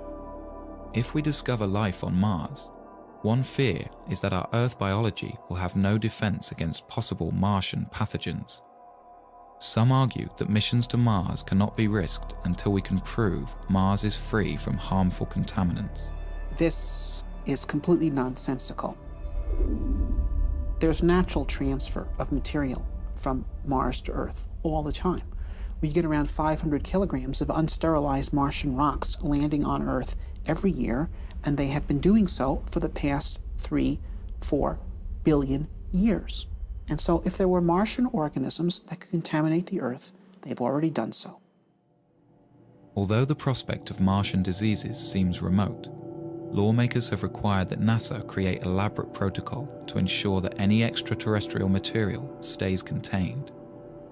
And like the Apollo astronauts, who spent 17 days in quarantine after their return from a sterile moon, a Mars crew will have to be thoroughly tested for any harmful Martian pathogens. The probability is infinitesimally tiny. But nevertheless, this is our home planet and it's extremely important and we have to protect it. The idea of a pathogen on Mars is clearly ridiculous because there is no megafauna or megaflora on Mars for pathogens to infect. So it is impossible to propose a credible life cycle for a Martian pathogen. The diseases that afflict us have been co-evolving with us and our ancestors and near relatives for the past 3 billion years, and they are specifically designed to live inside the habitat of the human body and to overcome its defenses, and they've been engaged in an arms race with the human defenses for those 3 billion years.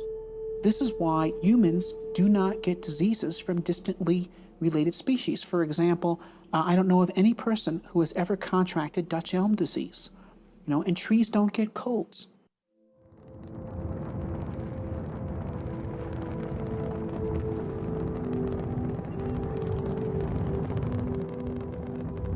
When the first Mars lander touches down, the crew will be staring out at a new world, a place that in 4 billion years, no eyes have ever seen.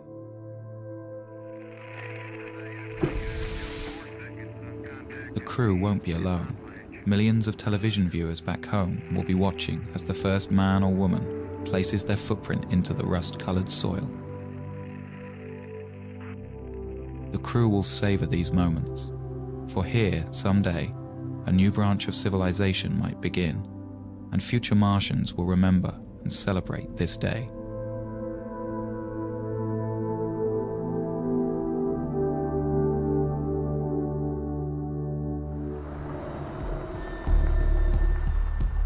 There is much for the crew to do and explore. One of their main mission objectives will be to search for signs of microscopic life.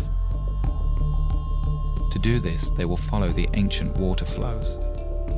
For on Earth, where there is water, there is life.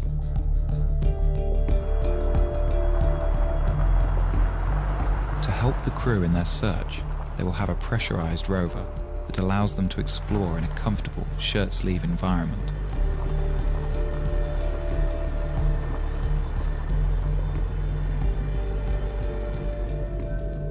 This means the crew can examine a vast area around the landing site during their 18-month stay. And there is much to explore. Mars has 58 different kinds of topography and a surface area equivalent to all the continents of Earth combined.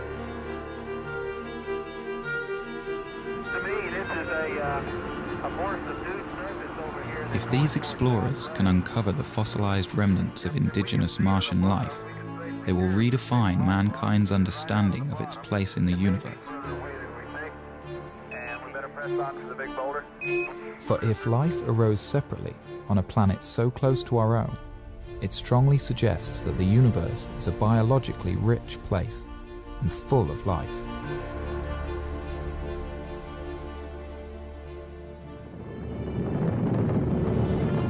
For some, the ultimate question of Mars, though, is will there be human settlements on the planet? Will Mars become a new branch of human civilization?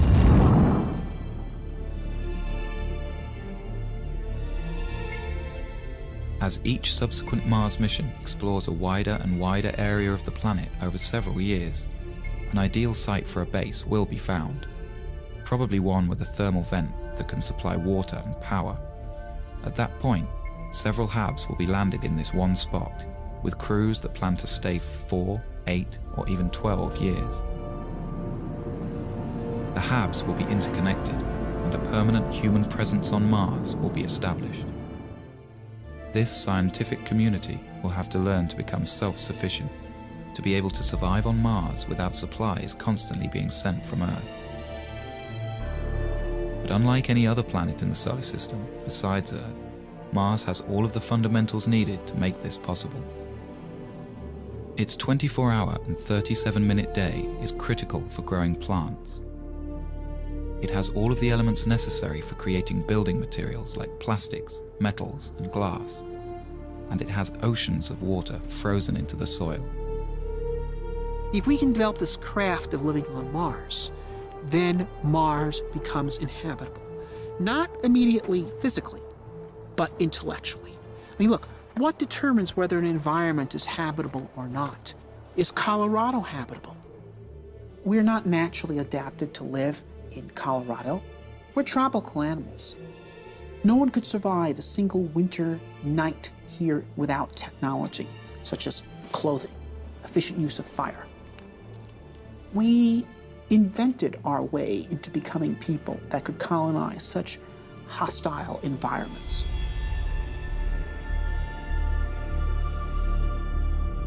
Eventually, with a lot of ingenuity and invention, the scientists will learn to live off the land. They will grow crops in the iron-rich but potassium-poor soil. And they will produce oxygen and energy from the water and atmosphere.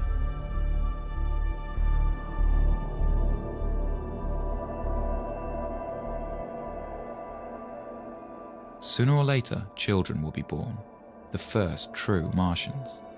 They will grow up to see Mars as their home. With time, more and more people will arrive. These won't only be scientists, but settlers, people who plan to stay. They may come for all kinds of reasons, but to them, Mars will be a chance to start over, to build a new life for themselves. The well of human social thought is not exhausted by the present age, and I don't think will ever be exhausted. There will always be people with new ideas on how humans should live together. With Mars so far away, the hold of Earth governments on their colonies will be tenuous.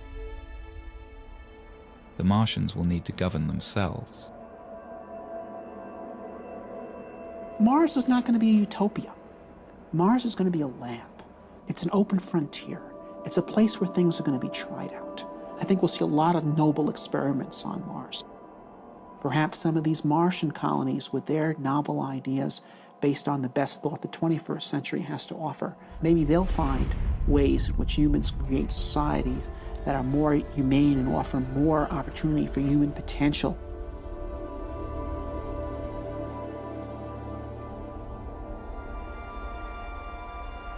The ultimate dream of the Martians will be to terraform their planet, to make Mars as hospitable as Earth. This may not be as big a fantasy as it seems. Here we are on Earth, a world that's very sophisticated and developed and complete. And anything we do is just a subtraction. It's because we live in such a biologically rich planet. When we go to Mars, we have an opportunity that we don't have on Earth. Here's a planet that's died. Here's a world that's not full of biology, probably doesn't have any at all. Well, there, we can actually do something to help. Once there are large human settlements on Mars that will have significant industrial capability, we could actually start addressing ourselves to the question of transforming the Martian environment itself, terraforming Mars, as it's called, because Mars was once a warm and wet planet, and it could be made so again through human engineering efforts. With daytime temperatures in the Martian tropical zone averaging around 0 degrees centigrade, and with an atmosphere only 1% as thick as Earth's, exposure to these elements by a human without a spacesuit would be instantly fatal. The first step to terraforming Mars and bringing it back to life will be for the Martian colonists to warm up their planet. Well, we know how to warm up planets. We're doing it on Earth by putting gases in the atmosphere. On Earth, it's not a good idea to warm up the planet. The temperature was just fine, thank you. We don't need it any warmer here. But in principle, if you could trap the sunlight reaching Mars today, every single photon that's hitting Mars, Mars would warm up in about 10 years. Well, obviously you can't trap every single photon that's hitting Mars, but you can trap about 10% of them with the greenhouse effect. So that would imply that Mars could warm up in about 100 years. Well, 100 years is a long time, but it's not astronomically long. One idea is to build small, automated factories that produce super greenhouse gases with no ozone-depleting side effects. Although these gases would be unwelcome on Earth, for the Martians they would be an efficient way to trap heat. Then within a few decades, we would raise Mars by more than 10 degrees centigrade. And if you did that, that would cause massive amounts of carbon dioxide that is currently absorbed into the Martian soil to start to outgas. Carbon dioxide is also a natural greenhouse gas. As it builds up in the atmosphere, more and more heat will be trapped, which will in turn cause more CO2 to outgas. The process will become automatic, and as the atmosphere thickens, Mars will eventually reach a state of equilibrium and stay warm naturally.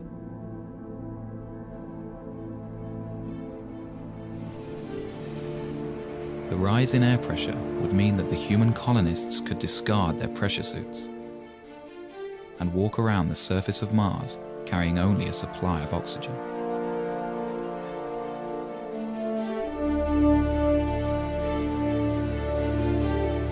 And as the temperatures rise on Mars, water frozen into the soil will begin to melt out. And for the second time in its history, Mars would have liquid water on its surface. Dry Martian rivers will start to flow. Seas will rise, and there will be rain clouds in the skies.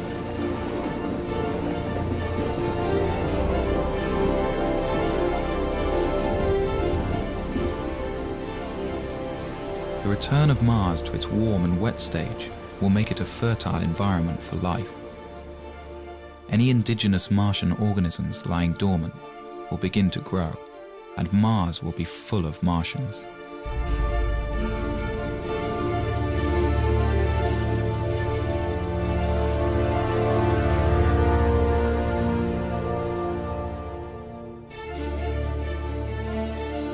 If no native life emerges, or that life is all dead, then humans could begin addressing the idea of bringing life from Earth. At first, it would be simple organisms, perhaps genetically engineered, that would thrive in the Martian environment. Then more complex plants could be introduced.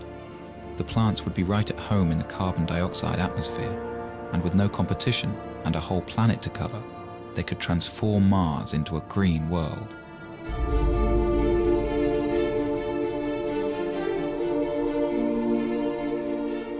Warming Mars so that it sustains life is rapid, but then the slow process of making the atmosphere breathable for humans and animals starts, and that's done by plants. Although the process will happen naturally, if the colonists can't find a quicker way, it will take tens of thousands of years. This is a philosophical debate. Many people think the universe has a big sign on it that says, "Do not touch." Leave it alone. It was made this way. It is not in our purview as human beings to change anything. I can respect that view, although I disagree with it. I think the universe has a big sign on it that says, "Go forth and spread life." Because when I look around the universe, I think life is the most amazing thing we see. It is just incredible. And we human beings are uniquely positioned to help spread life from this little tiny planet, which it seems to have been started on, beyond. And that's our gift. Earth's gift to the universe, I think, is the gift of life.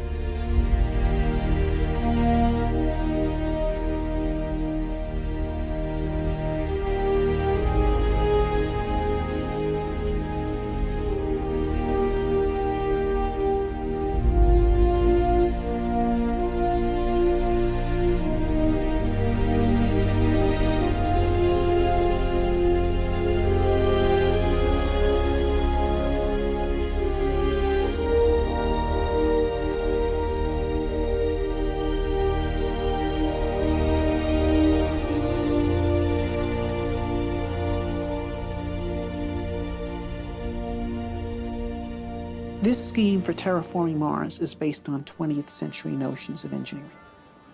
I don't think it is how Mars will actually be terraformed. What you have here is a 20th century mind trying to address a 22nd century problem. And so I think Mars will be terraformed by the 23rd century, not by the 33rd, by the 23rd.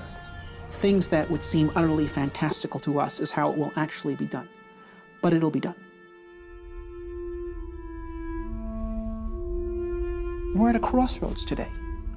We either muster the courage to go or we risk the possibility of stagnation and decay. The exploration of the solar system and expanding of life through the rest of our solar system and someday beyond is the kind of thing that will keep our civilization going. We're explorers by nature.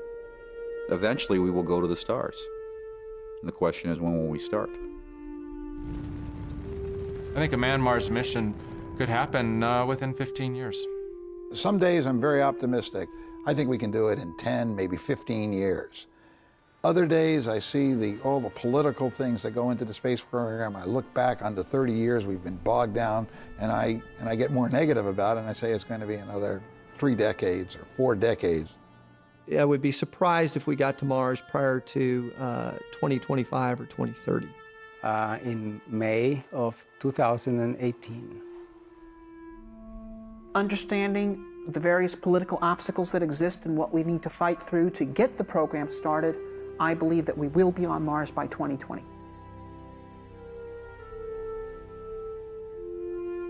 You have to believe in hope. You have to believe in the future. There are more and more people coming around to the point of view that a positive future for humanity requires human expansion into space. We will eventually break through the forces of inertia that have been holding this thing back.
viewers of a NASA video feed from the Space Shuttle Endeavour reported seeing a disc-shaped object hovering above the shuttle's mechanical arm. Space-based UFO sightings like this have purportedly happened throughout the history of manned spaceflight. Unspecified cosmic phenomenon? Or could it suggest the possibility that huge extraterrestrial starships are cruising the Milky Way galaxy?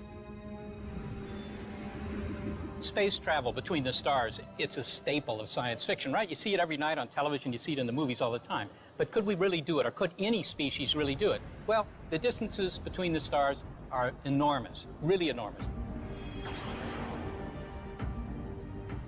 Interstellar travel doesn't violate physics. It isn't that you can rule it out and say, there's absolutely no way they can come here. It's just that it's very, very hard.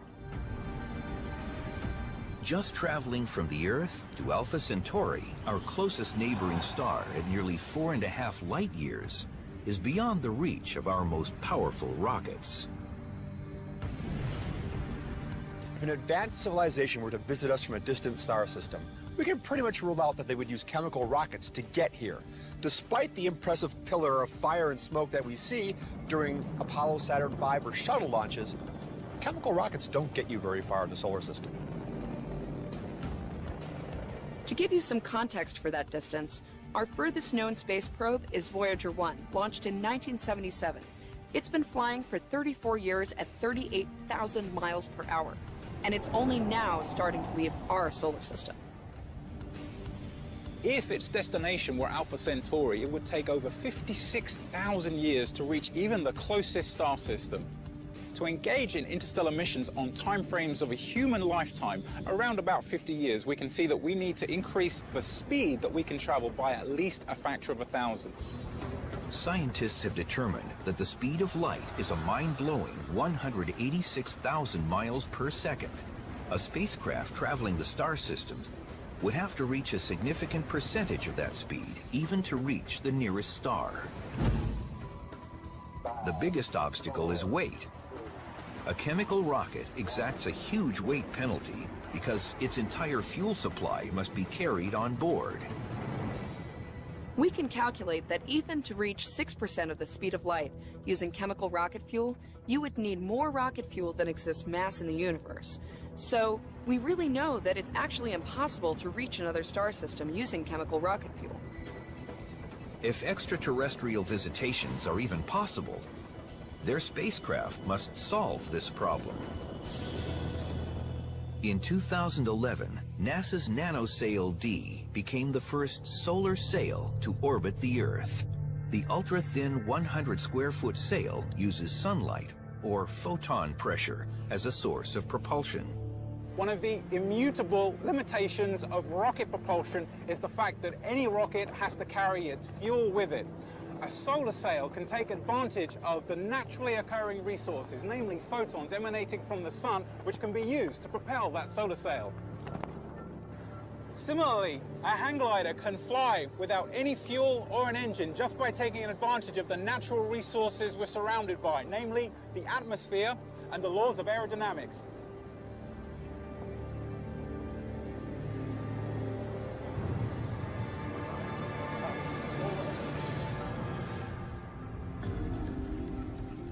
To achieve sufficient speeds to tow a spacecraft supporting life forms, the sail would have to be huge, up to hundreds of miles in diameter. And because the photon pressure from a star would decrease the further the sail traveled, some have envisioned a concentrated laser beam directing energy at the sail.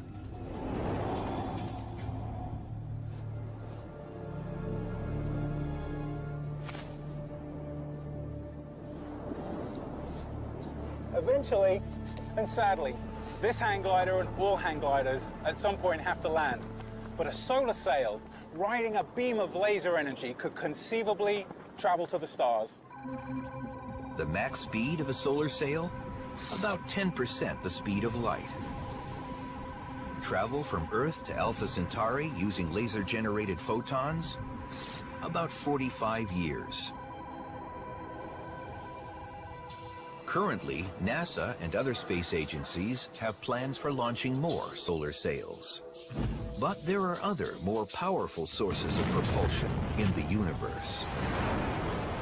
In the 1960s, a method of propulsion was proposed where a spacecraft would literally drop a series of explosive charges out the back, and the force of the explosions would push the spacecraft forward. The prototype was called the Orion drive, and there were actually a series of experiments done with conventional charges to show that it would work. The Orion drive, however, was proposed to use nuclear charges. In order to simulate an Orion-style propulsion system, Paul and Jim here are rigging up a demonstration where they're going to put a small chemical charge inside this barrel, and we're going to lift this off the ground 50, 60 feet in the air. We're going to actually calculate the energy released in this explosion and compare it to a nuclear charge you might find on an actual Orion spacecraft system. Our Orion spacecraft simulator is rigged and ready to go. We're going to light off the charges inside, blow the can up into the air, and compare that with the energy released from a typical nuclear explosion that would be used on an Orion-style drive.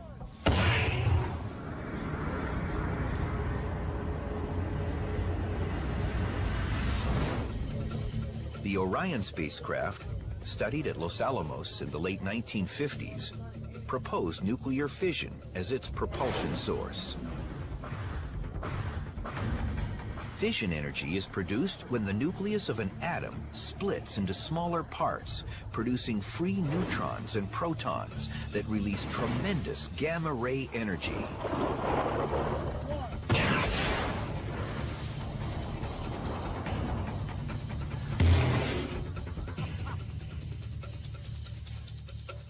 The explosive charge in this 35-pound barrel lofted at about 60 feet in the air. A small nuclear charge in the Hiroshima range would liberate about 27 million times more energy. Clearly, that's a practical propulsion drive for interplanetary or even interstellar travel. Because of the huge explosions that an Orion drive would require, on the back of the spacecraft, you would have a huge, thick metal plate that would absorb the thrust of the explosion and a series of shock absorbers to keep the crew from getting jolted each time the charges went off. The max speed of a nuclear-powered fission spacecraft? About 5% the speed of light. Travel time from Earth to Alpha Centauri? About 90 years. Despite its powerful fuel source, the fission craft is actually slower than a solar sail. Boosting speed would mean turning to another, more intense nuclear reaction. Fission technology is well known and understood, and we've been using it to generate power here on Earth for decades. But there's another kind of nuclear technology, and that's nuclear fusion.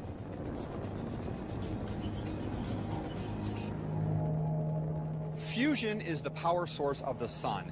In the core of our sun, the temperatures are so high, atoms are moving so fast that they slam into each other, creating new elements and liberating energy. The opposite of fission, fusion energy is produced when two atomic nuclei fuse together to form a single heavier nucleus. The result is a huge liberation of energy. A fusion-powered spacecraft was proposed in a 1970s study called Project Daedalus. Its mission called for a trip to Barnard's star, some 5.9 light-years distant. Instead of nuclear bombs, the fusion-powered craft creates the propulsion on board in a reaction chamber. The fuel pellets for the Daedalus-class starship consisted of pellets composed of a deuterium helium-3 mix. These would have been ignited by what we call relativistic electron beams. These are extremely high-energy electrons that would have hit the deuterium helium-3 pellets, caused them to fuse, and a huge amount of energy would be released. The Daedalus design called for 250 of these pellets to be released every second for over 2 years. The spacecraft would have weighed 55,000 tons, most of which would have been fuel. The weight penalty for such a spacecraft would be high, but an advanced civilization could eliminate the problem by mining the hydrogen fuel during its interstellar journey. Deuterium, or heavy hydrogen, exists in abundance on Earth, notably in seawater. But helium-3 is a much rarer isotope. In our solar system, it can be found on the Moon, and in vast quantities on Jupiter and Saturn. Scientists have proposed using huge hydrogen scoops to mine the helium-3 needed to cross the void of space. So it's conceivable that if you had a craft that was powered by nuclear fusion, you could go to another star system and then use the hydrogen available from that star to refuel. The self-contained, fusion-powered spacecraft could avoid a huge weight penalty and reach speeds that could allow near-star exploration in a reasonable time frame. The max speed of a nuclear-powered fusion spacecraft? Up to 15% the speed of light. Travel time from Earth to Alpha Centauri? About 35 years. The immense costs, the logistics, and even the politics of nuclear-powered spaceflight long ago caused humanity to scrap any and all plans. But a sufficiently advanced society could trade nuclear propulsion for what seems like an impossible paradox, traveling at light speed without moving at all.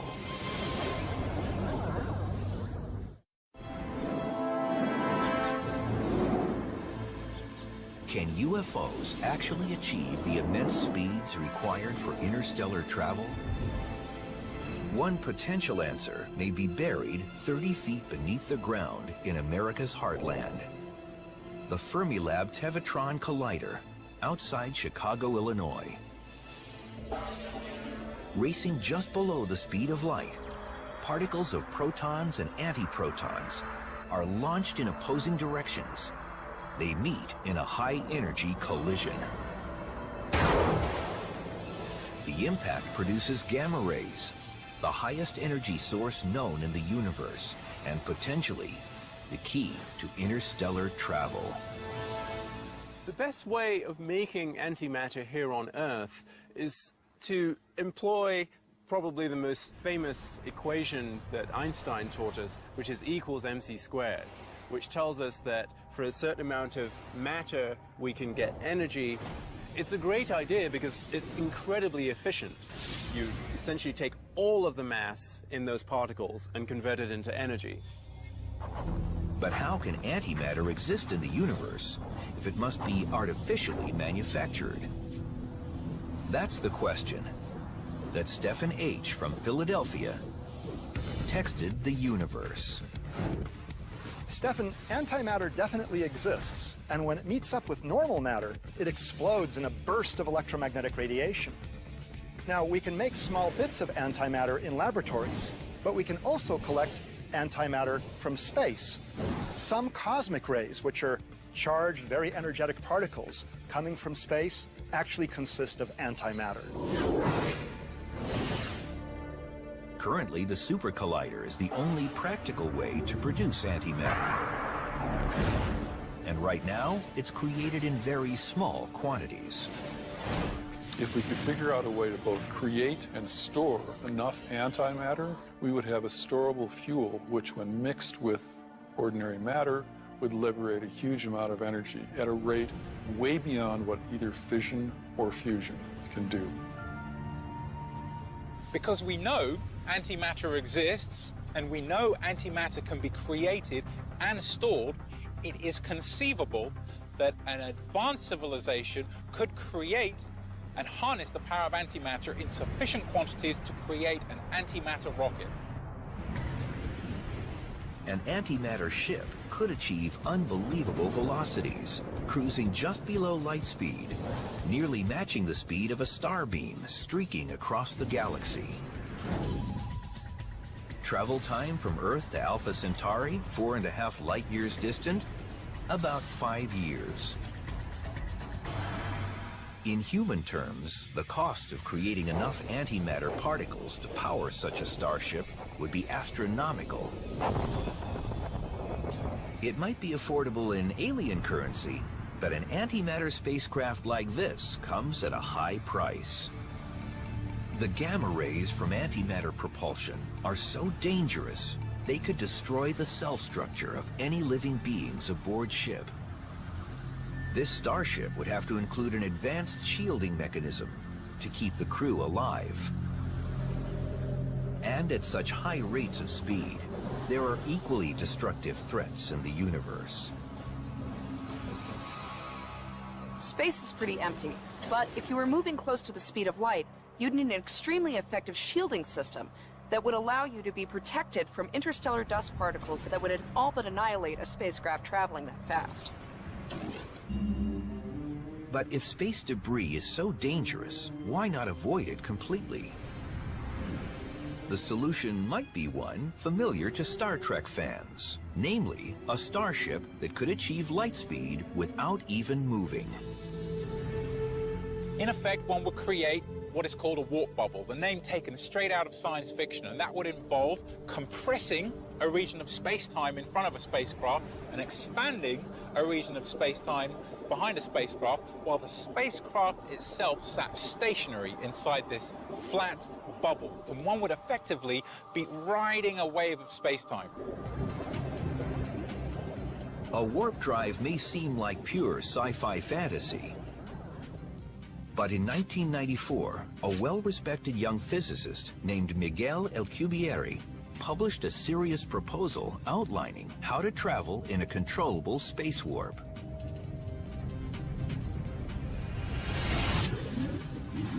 There are huge obstacles to Alcubierre's warp drive solution.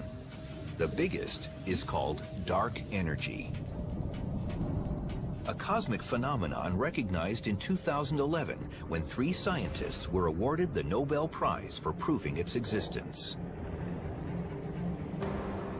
The simplest explanation that's been proposed for the phenomenon of dark energy is that there's an intrinsic property of space itself that makes it want to expand.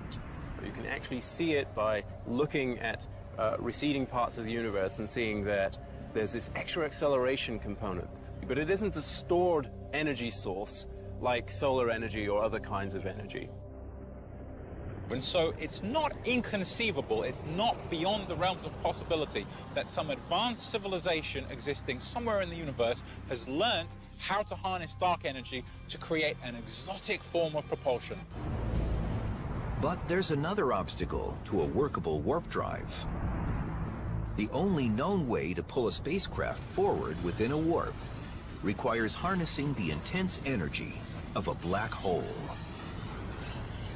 The sort of simple notion is somehow to make a very concentrated bit of matter, extremely concentrated on the level which would cause a black hole. If you could generate a black hole on a small scale, so to speak, you could dangle it in front of the ship and use its space distortion to sort of drag the ship along. And exactly how fast could a warp drive tow an extraterrestrial spacecraft? The clear implication of Alcubierre's work was that it should be possible, if you can make his design of a warp drive, to achieve speeds almost any multiple of the speed of light. Travel time from Earth to Alpha Centauri aboard a lightspeed craft powered by a space warp? About 4.5 years, or less, as long as everyone on board doesn't incinerate. One problem with the Alcubierre drive is within that warp bubble, temperatures would rise to far hotter than the core of our sun. That's hot. Just one more small problem to solve for the chance to reach planet Earth. But what if such an alien spacecraft were to arrive in Earth's atmosphere, riding in a warp bubble towed by a black hole? It might not be the first mass witness UFO sighting, but it would certainly be the last.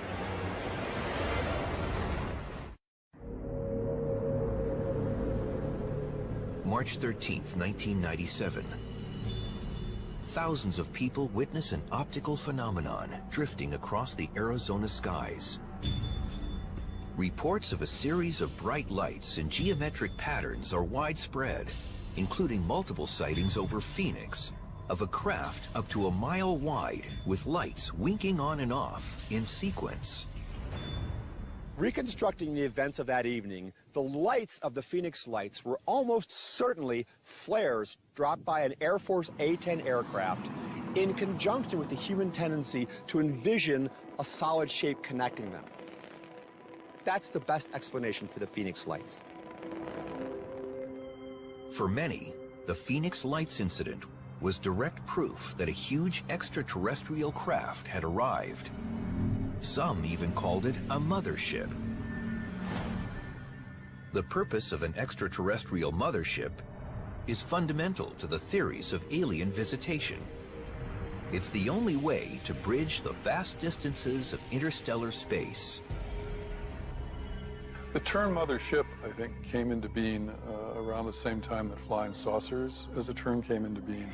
And I think the universal notion was you couldn't make an interstellar trip in a person-sized craft. You had to have something really large. An apt earthly analogy of a mothership is that of an aircraft carrier. An aircraft carrier travels the vast distances across the oceans, but its purpose is to transport smaller aircraft which can then go on and engage in whatever their missions may be. If the journey to Earth is long, on the order of centuries or even millennia, the mothership would be much more than just an aircraft carrier. There's the generational or arc ship, which is a very large spacecraft that is essentially an enclosed ecosystem in which generations of inhabitants expect to be born, grow old, and die over the long period it takes the spacecraft to reach its ultimate destination. Perhaps with technology such as suspended animation, biological alien passengers could be put to sleep and revived after the vast journey. Surviving such a journey would also mean surviving the destructive energy powering the spacecraft itself. One logical design solution, a cigar-shaped mothership, is precisely what many UFO witnesses claim to have seen. For any advanced propulsion system, you would want to situate the crew as far away as possible from the engine source. So one possible design would be a very long, thin design with the engine located at one end of the spacecraft and then some kind of truss connecting the crew section as far away as possible so as to avoid damage from high-energy neutrons, X-rays, or gamma rays from the advanced propulsion system. If such arc ships have in fact visited planet Earth, the evidence would be overwhelming and undeniable. Something all these exotic and advanced propulsion technologies have in common is that they all radiate prodigious amounts of energy, and so we'd be able to see them like beacons on a lighthouse from sometimes light years away. A concentrated emission of X-rays, gamma rays, or subatomic particles would be suspicious because we don't see that in our environment locally under any normal circumstances. Beyond the obvious visual evidence, the physical effect of a mothership approaching so close to the Earth's surface could be a terrifying form of apocalypse. If for whatever reason this extraterrestrial technology or civilization chose not to turn off their engines, it could be catastrophic for life on Earth, as we would be bathed in high-energy neutrons, X-rays, and gamma rays. If it's something which is a version of a warp drive, then you're talking about space distortion. And you wouldn't want to be too close to any major mass, including a planet. Such catastrophic visitations assume that aliens are willing to risk their own lives in interstellar space. But there might be a better way.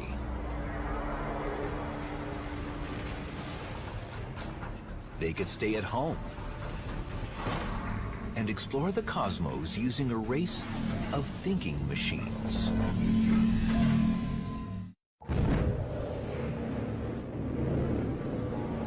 For many ardent believers in the UFO phenomenon, the Roswell, New Mexico event in the summer of 1947 is the defining alien encounter in human history. In popular culture, the most lasting detail from the purported crash came from the descriptions of extraterrestrial bodies found at the scene. In the ensuing decades, this vision of alien beings, known as the Greys, became the accepted standard in science fiction and recurring alien encounter reports. The oversized heads may explain an expected feature in alien biology: greater intelligence. The larger skulls would contain larger, more advanced brains compared to ours. Mastering the profound challenges of interstellar travel would certainly require great intelligence. But might it require something that is beyond organic biology? One area of science fiction where we might be making kind of a big mistake is to assume that the aliens are biological, that they're living things. I think that the possibilities for the kinds of organisms which might travel between the stars are really wide open. And one possibility that has appeared on occasion in science fiction is machine intelligence. According to a recent earthly equation, known as Moore's Law, the number of transistors on a single computer chip doubles every 18 months, meaning computer processing speed doubles. This trend has continued for more than half a century and is expected to continue through 2020 or later. The exponential explosion of processing speed is opening the door on a staple of science fiction called artificial intelligence. So if you invent a thinking machine, 100 years later, that machine is not only smarter than you are, it's smarter than all humans that have ever lived. And that's the difference between artificial intelligence and real intelligence. Artificial intelligence can evolve enormously faster. But I think the form of AI that we find most both menacing and promising is the kind of AI that could, in fact, do what our brains can do, can think the way we can think. At Stanford University's Artificial Intelligence Laboratory, the future of truly intelligent machines is rapidly approaching. There are a few things that make AI difficult. One is we don't really know yet how to make computers learn as effectively as humans can. It seems that our computers today just aren't as fast as we would like them to yet to simulate the learning processes that take place in the human brain. To demonstrate early-stage artificial intelligence, Stanford students designed a fighting robot, one that attempts to learn as it fights. Okay, so what it's doing now, it's trying to defend itself. So it's reacting to your motion. So depending on how you move your sword, the robot will adapt to your motion and to your behavior. How important a step on the road to true artificial intelligence are robots like this, Thorsten? So here we are using artificial intelligence methods, like learning methods, to adapt to the environment of the robot. But we are still not at a stage where the robot is really thinking. Today's computers are still far less intelligent than almost any human, but in the future, I think computers could eventually reach and maybe even surpass human intelligence. And if that's the case, imagine that each of us had a computer in our wallet, had a cell phone in our wallet that was as smart as Einstein or even smarter. How would civilization change, and what are the amazing things we could do then? Advanced as it is on Earth, the fencing robot is but a crude analogy for the type of machine intelligence that could pilot an interstellar spacecraft. The immense obstacles of space travel, including the sheer timescale and cosmic hazards, build a strong case that a race of intelligent machines will make first contact. But honestly, if interstellar travel really takes place, it seems sort of reasonable to not send the biological beings. I mean, they're fragile. They have finite lifetimes. Just as NASA sends robotic probes to explore the solar system in advance of human explorers, our first contact with an alien civilization may be with its robotic probes. Biologic being or AI super being? Our vision of an extraterrestrial will remain mere speculation until first contact is made. But how long will we wait? And despite a lack of hard evidence, just how likely is the existence of another intelligent civilization? some believe it is highly likely that the universe teems with life. The galaxy has been around for a long time. The solar system has been around for quite a long time, but the galaxy much longer. And the stars in it, many of them are much older than the sun and our solar system. So the chances are civilizations are out there. They've been around for longer than we have. If they exist, say, for 100,000 years, then the chances are pretty good, I think, they will have learned to either communicate across interstellar space or possibly travel. Until first contact occurs, humanity will continue to scan the skies for UFOs. None have been proven to be extraterrestrial craft so far, but that does not rule out the possibility that humanity may one day discover evidence of an intelligent civilization, either in the far-flung heavens or much closer to home.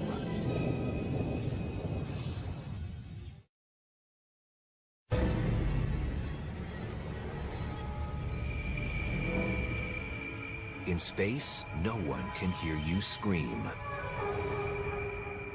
As the promo line for Ridley Scott's science fiction film Alien, it was designed to send chills down your spine. It's based on the unsettling idea that space is a vacuum, and sounds, whether screams, shouts, or songs, can't travel in a vacuum. But is that really true? Well, it's kind of narrow to think that in space you can't hear anyone scream, because in fact, here on Earth, there are lots of sounds we can't hear. They're either too high a pitch or too low a pitch. Moreover, space isn't completely empty. And then finally, you know, what's the definition of space? If I'm an astronaut on the surface of Mars and I have a spacesuit on, am I in space or am I not? Well, I would think I am. Okay, let's try right over here. Back on Earth, Bruce Betts of the Planetary Society in Pasadena, California, has given a lot of thought to Mars and the subject of sound. He's programmed his computer with what he calls the Marsinator to demonstrate what his voice would sound like in the cold carbon dioxide atmosphere of Mars, without those spacesuits. The atmosphere of Mars would actually change your voice so it sounded deeper. So let's go ahead and simulate that using the Marsinator. And I will record my voice, and then we will shift it to what it would sound like on Mars. This is what I'd sound like on Mars, although I'd be wishing I had some oxygen to breathe. Then I go ahead and process it, put it through the Marsinator, and then we play it back and see what it sounds like. This is how I would sound on Mars, although I'd be wishing I had some oxygen to breathe. Of course, if humans ever do make it to Mars, we will not hear their voices through the atmosphere. Instead, we'll get them via radio waves, the way many of our most important sounds already reach us. Yes. We're familiar with thinking of sound as something that comes through the air to us, just like we hear each other when we're talking. But in fact, a lot of the sounds that we hear are transmitted through electromagnetic signals. For example, your television actually transmits a television signal into sound that you can hear. Who's our first contestant tonight? Sound in the cosmos will never reach us directly across empty space. So radio, light, or other electromagnetic waves are the inevitable carriers, bringing us a universe we can hear in all its variety. Space is actually kind of a noisy place. It has many, many sources of noise that we are able to detect with special radio telescopes, for example. These alien sounds make up an incredible collection, the ultimate playlist. We've polled our expert panel of scientists, astronomers, and physicists to rank the top 10. The greatest sounds from the expanse of space, ending with a number 1 that will surprise us all. And now, the countdown starts. Coming in at number 10, ringing out from a distance of 13 billion light years, the birth cry of the universe in a hit called The Audio Afterglow of the Big Bang. It's remarkable that the young universe actually made a sound, and the reason we know that is that we can actually witness the glowing gases that were present at that time. The glow from these gases is known as the cosmic microwave background radiation, or CMBR. It is a faint trace of microwaves that stretches across every point in the sky. Discovered by scientists in the mid-1960s, the radiation is the afterglow of the Big Bang. The famous blotchy satellite map of the CMBR represents the cosmos in its infancy, when it was only 380,000 years old. When we look at the CMBR map, we're essentially looking at a voice print of the early universe, because those tiny variations in color correspond to variations in temperature, and those correspond to variations in density and pressure. Well, pressure waves are just sound waves, so we're seeing little variations in pressure, little sound waves in the early universe. To understand the audio afterglow of the Big Bang, we need to know how the early universe varied its pressures to generate sound waves. To find out, astronomer Mark Whittle and organ builder Manuel Rosales visit the magnificent pipe organ at Claremont United Church of Christ in California.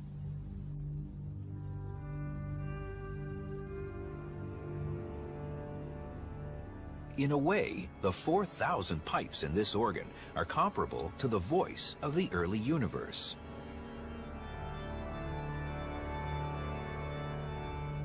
Manuel, the amazing thing about the early universe is that all its pipes were sounding together. And it'd be lovely if we could just try that with this organ. So do you think we could do that now, play all the notes at once? Yes. Let's pull out all the stops and try it. Ah, that's where that phrase comes from. Yes. Okay, let's go.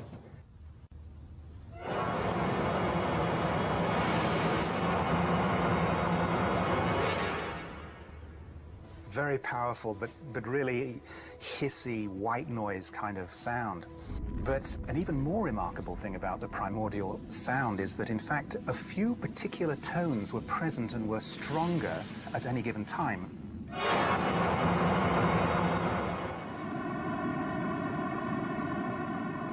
This is the opening note of hit number 10, the audio afterglow of the Big Bang. A computer sound analyzer reveals its strong tones as distinct columns on a color-coded graph. As hissy as the early cosmic sound is, it differs from pure white noise, which has no organized features at all on the analyzer. The sound of the audio afterglow, on the other hand, comes through with a vaguely musical quality.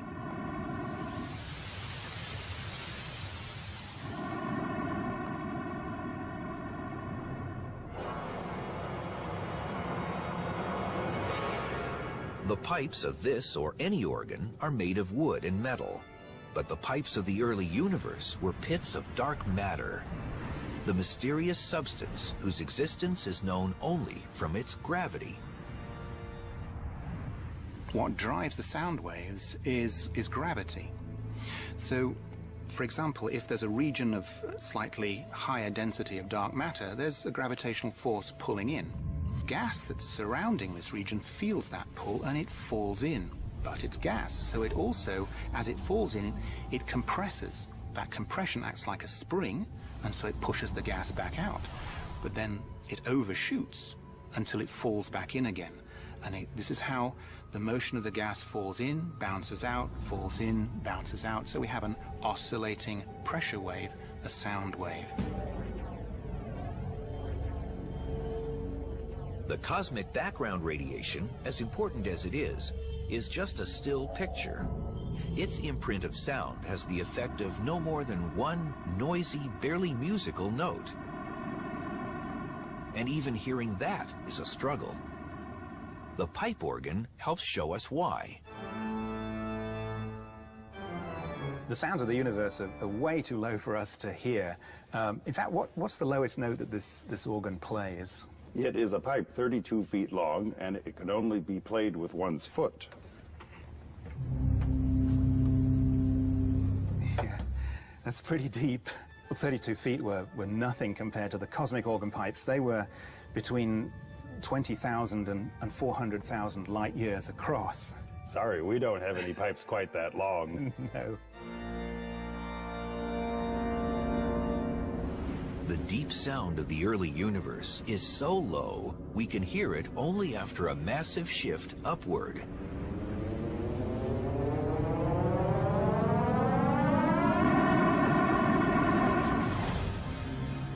The background radiation of the universe dates from 380,000 years after its creation. But what happened before that? Is it possible to uncover the whole song of the universe from the very instant of the Big Bang?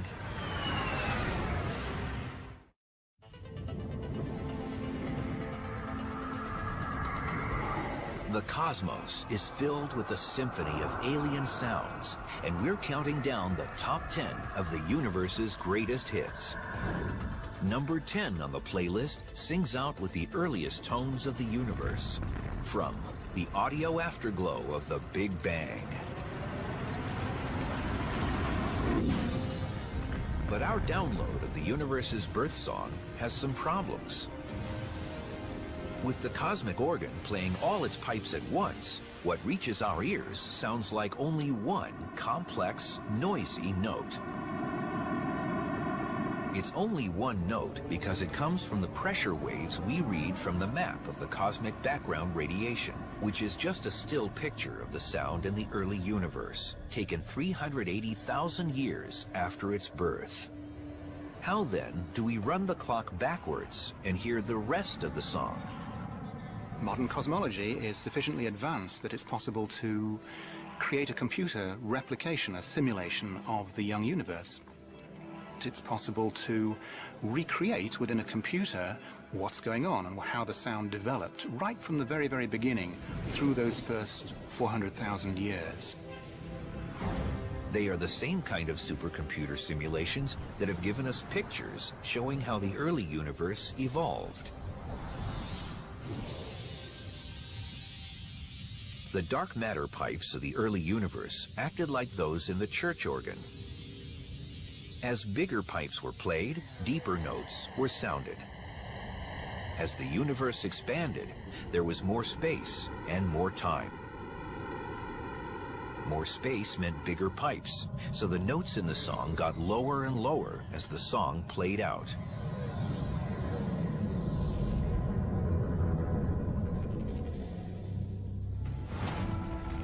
Put it all together, and the first 400,000 years of the universe can be condensed down to just 10 seconds. A haunting primal scream.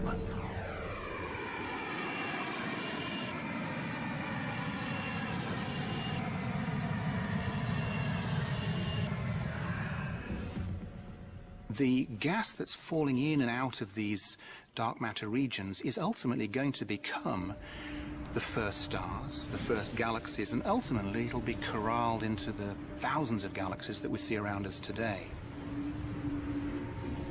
So, while it's been amusing, really, and playful to reproduce these sounds for us to listen to, in the big picture, they play an enormously important role in crafting the structure of the universe that's going to unfold, and the universe that we find ourselves in today.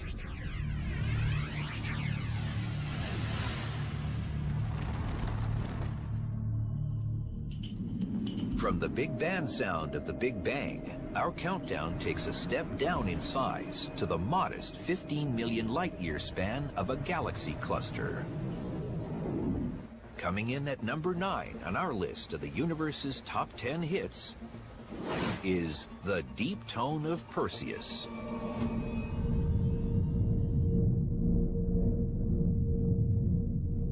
This is low sound to the extreme, emanating from the Perseus cluster, a grouping of roughly 1,000 galaxies, 250 million light-years from Earth.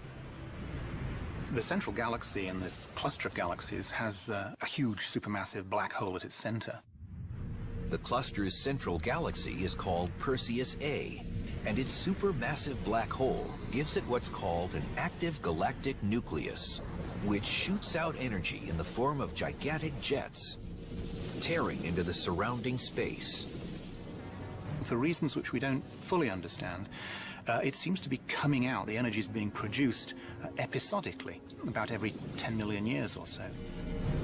Those energy pulses are actually waves of pressure. And that's exactly what sound waves are. Pressure waves.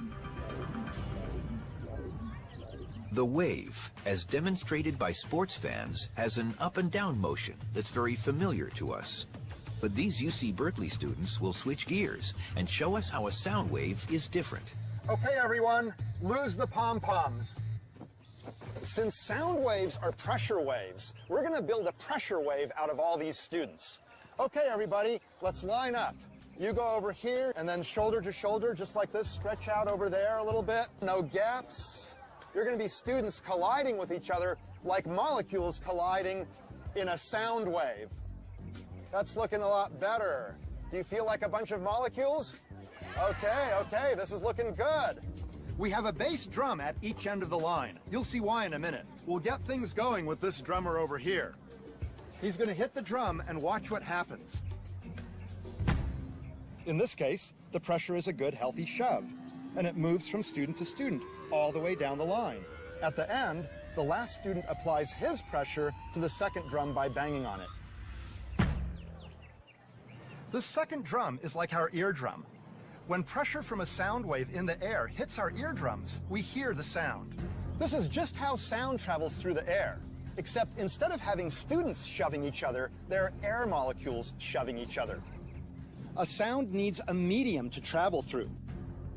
It can't travel through a vacuum. So in fact, to get from point A to point B, you need air molecules hitting each other. That's how it works. So how do those pressure waves from number 9's deep tones of Perseus travel through what's essentially the vacuum of intergalactic space? Astrophysicist Richard Pogge of Ohio State University gives us a sense of the emptiness in deep space at his school's football stadium. Well, it's true that sound waves can't travel through the vacuum of space. Space is not a complete vacuum. I'm here in Ohio Stadium, home of the Buckeyes. It's very empty today. I'm the only one here, and can't think of a better place to illustrate the vacuum of space. The empty stadium can be a stand-in for the vacuum of space if we compare it with what it looks like on game day. With more than 102,000 people in its seats, Ohio Stadium would be like the atmosphere on Earth, jam-packed with air molecules. So how much do we have to clear out this stadium to equal the vacuum of space? Believe it or not, you have to clear out everybody, including me, and then even I'm too much. No more than a single cell from Pogge's body could remain in Ohio Stadium to come close to the vacuum of deep space. With what seems like almost nothing in the expanse between galaxies of the Perseus cluster, the existence of sound waves seems all the more incredible. How do you propagate a sound wave through empty space when it's mostly empty? Let's use the example of me running down the field. I have to run a long ways before I encounter somebody, but I still encounter somebody and I can pass energy along to them. The same is true of atoms in interstellar space. It has to travel a long ways, maybe 300 light years before it encounters another particle, but when it encounters it, it passes the energy and the wave moves along. The colliding particles in the Perseus cluster also emit faint X-rays, whose traces, imaged by the Chandra Space Telescope, tell us the waves are there. But these waves are huge, and the notes they produce are lower than anything any human has ever experienced. The pitch is about 57 octaves below our hearing, below the middle of a piano range, and that actually qualifies this for the Guinness Book of Records as the deepest pitch known to man. The extreme deep note emanating from Perseus is so far below our hearing range that it can only be approximated. It's been said the galaxy cluster is playing an awesomely low B-flat, and scientists calculate it'll be playing constantly for 2.5 billion years. Number 9's Deep Tone of Perseus drones on as the countdown advances. A secret number 1 waits at the end of the line, but first, a strange high-pitched squeal hints at what comes in at number 8. Sounds from space and their link to signals from extraterrestrials.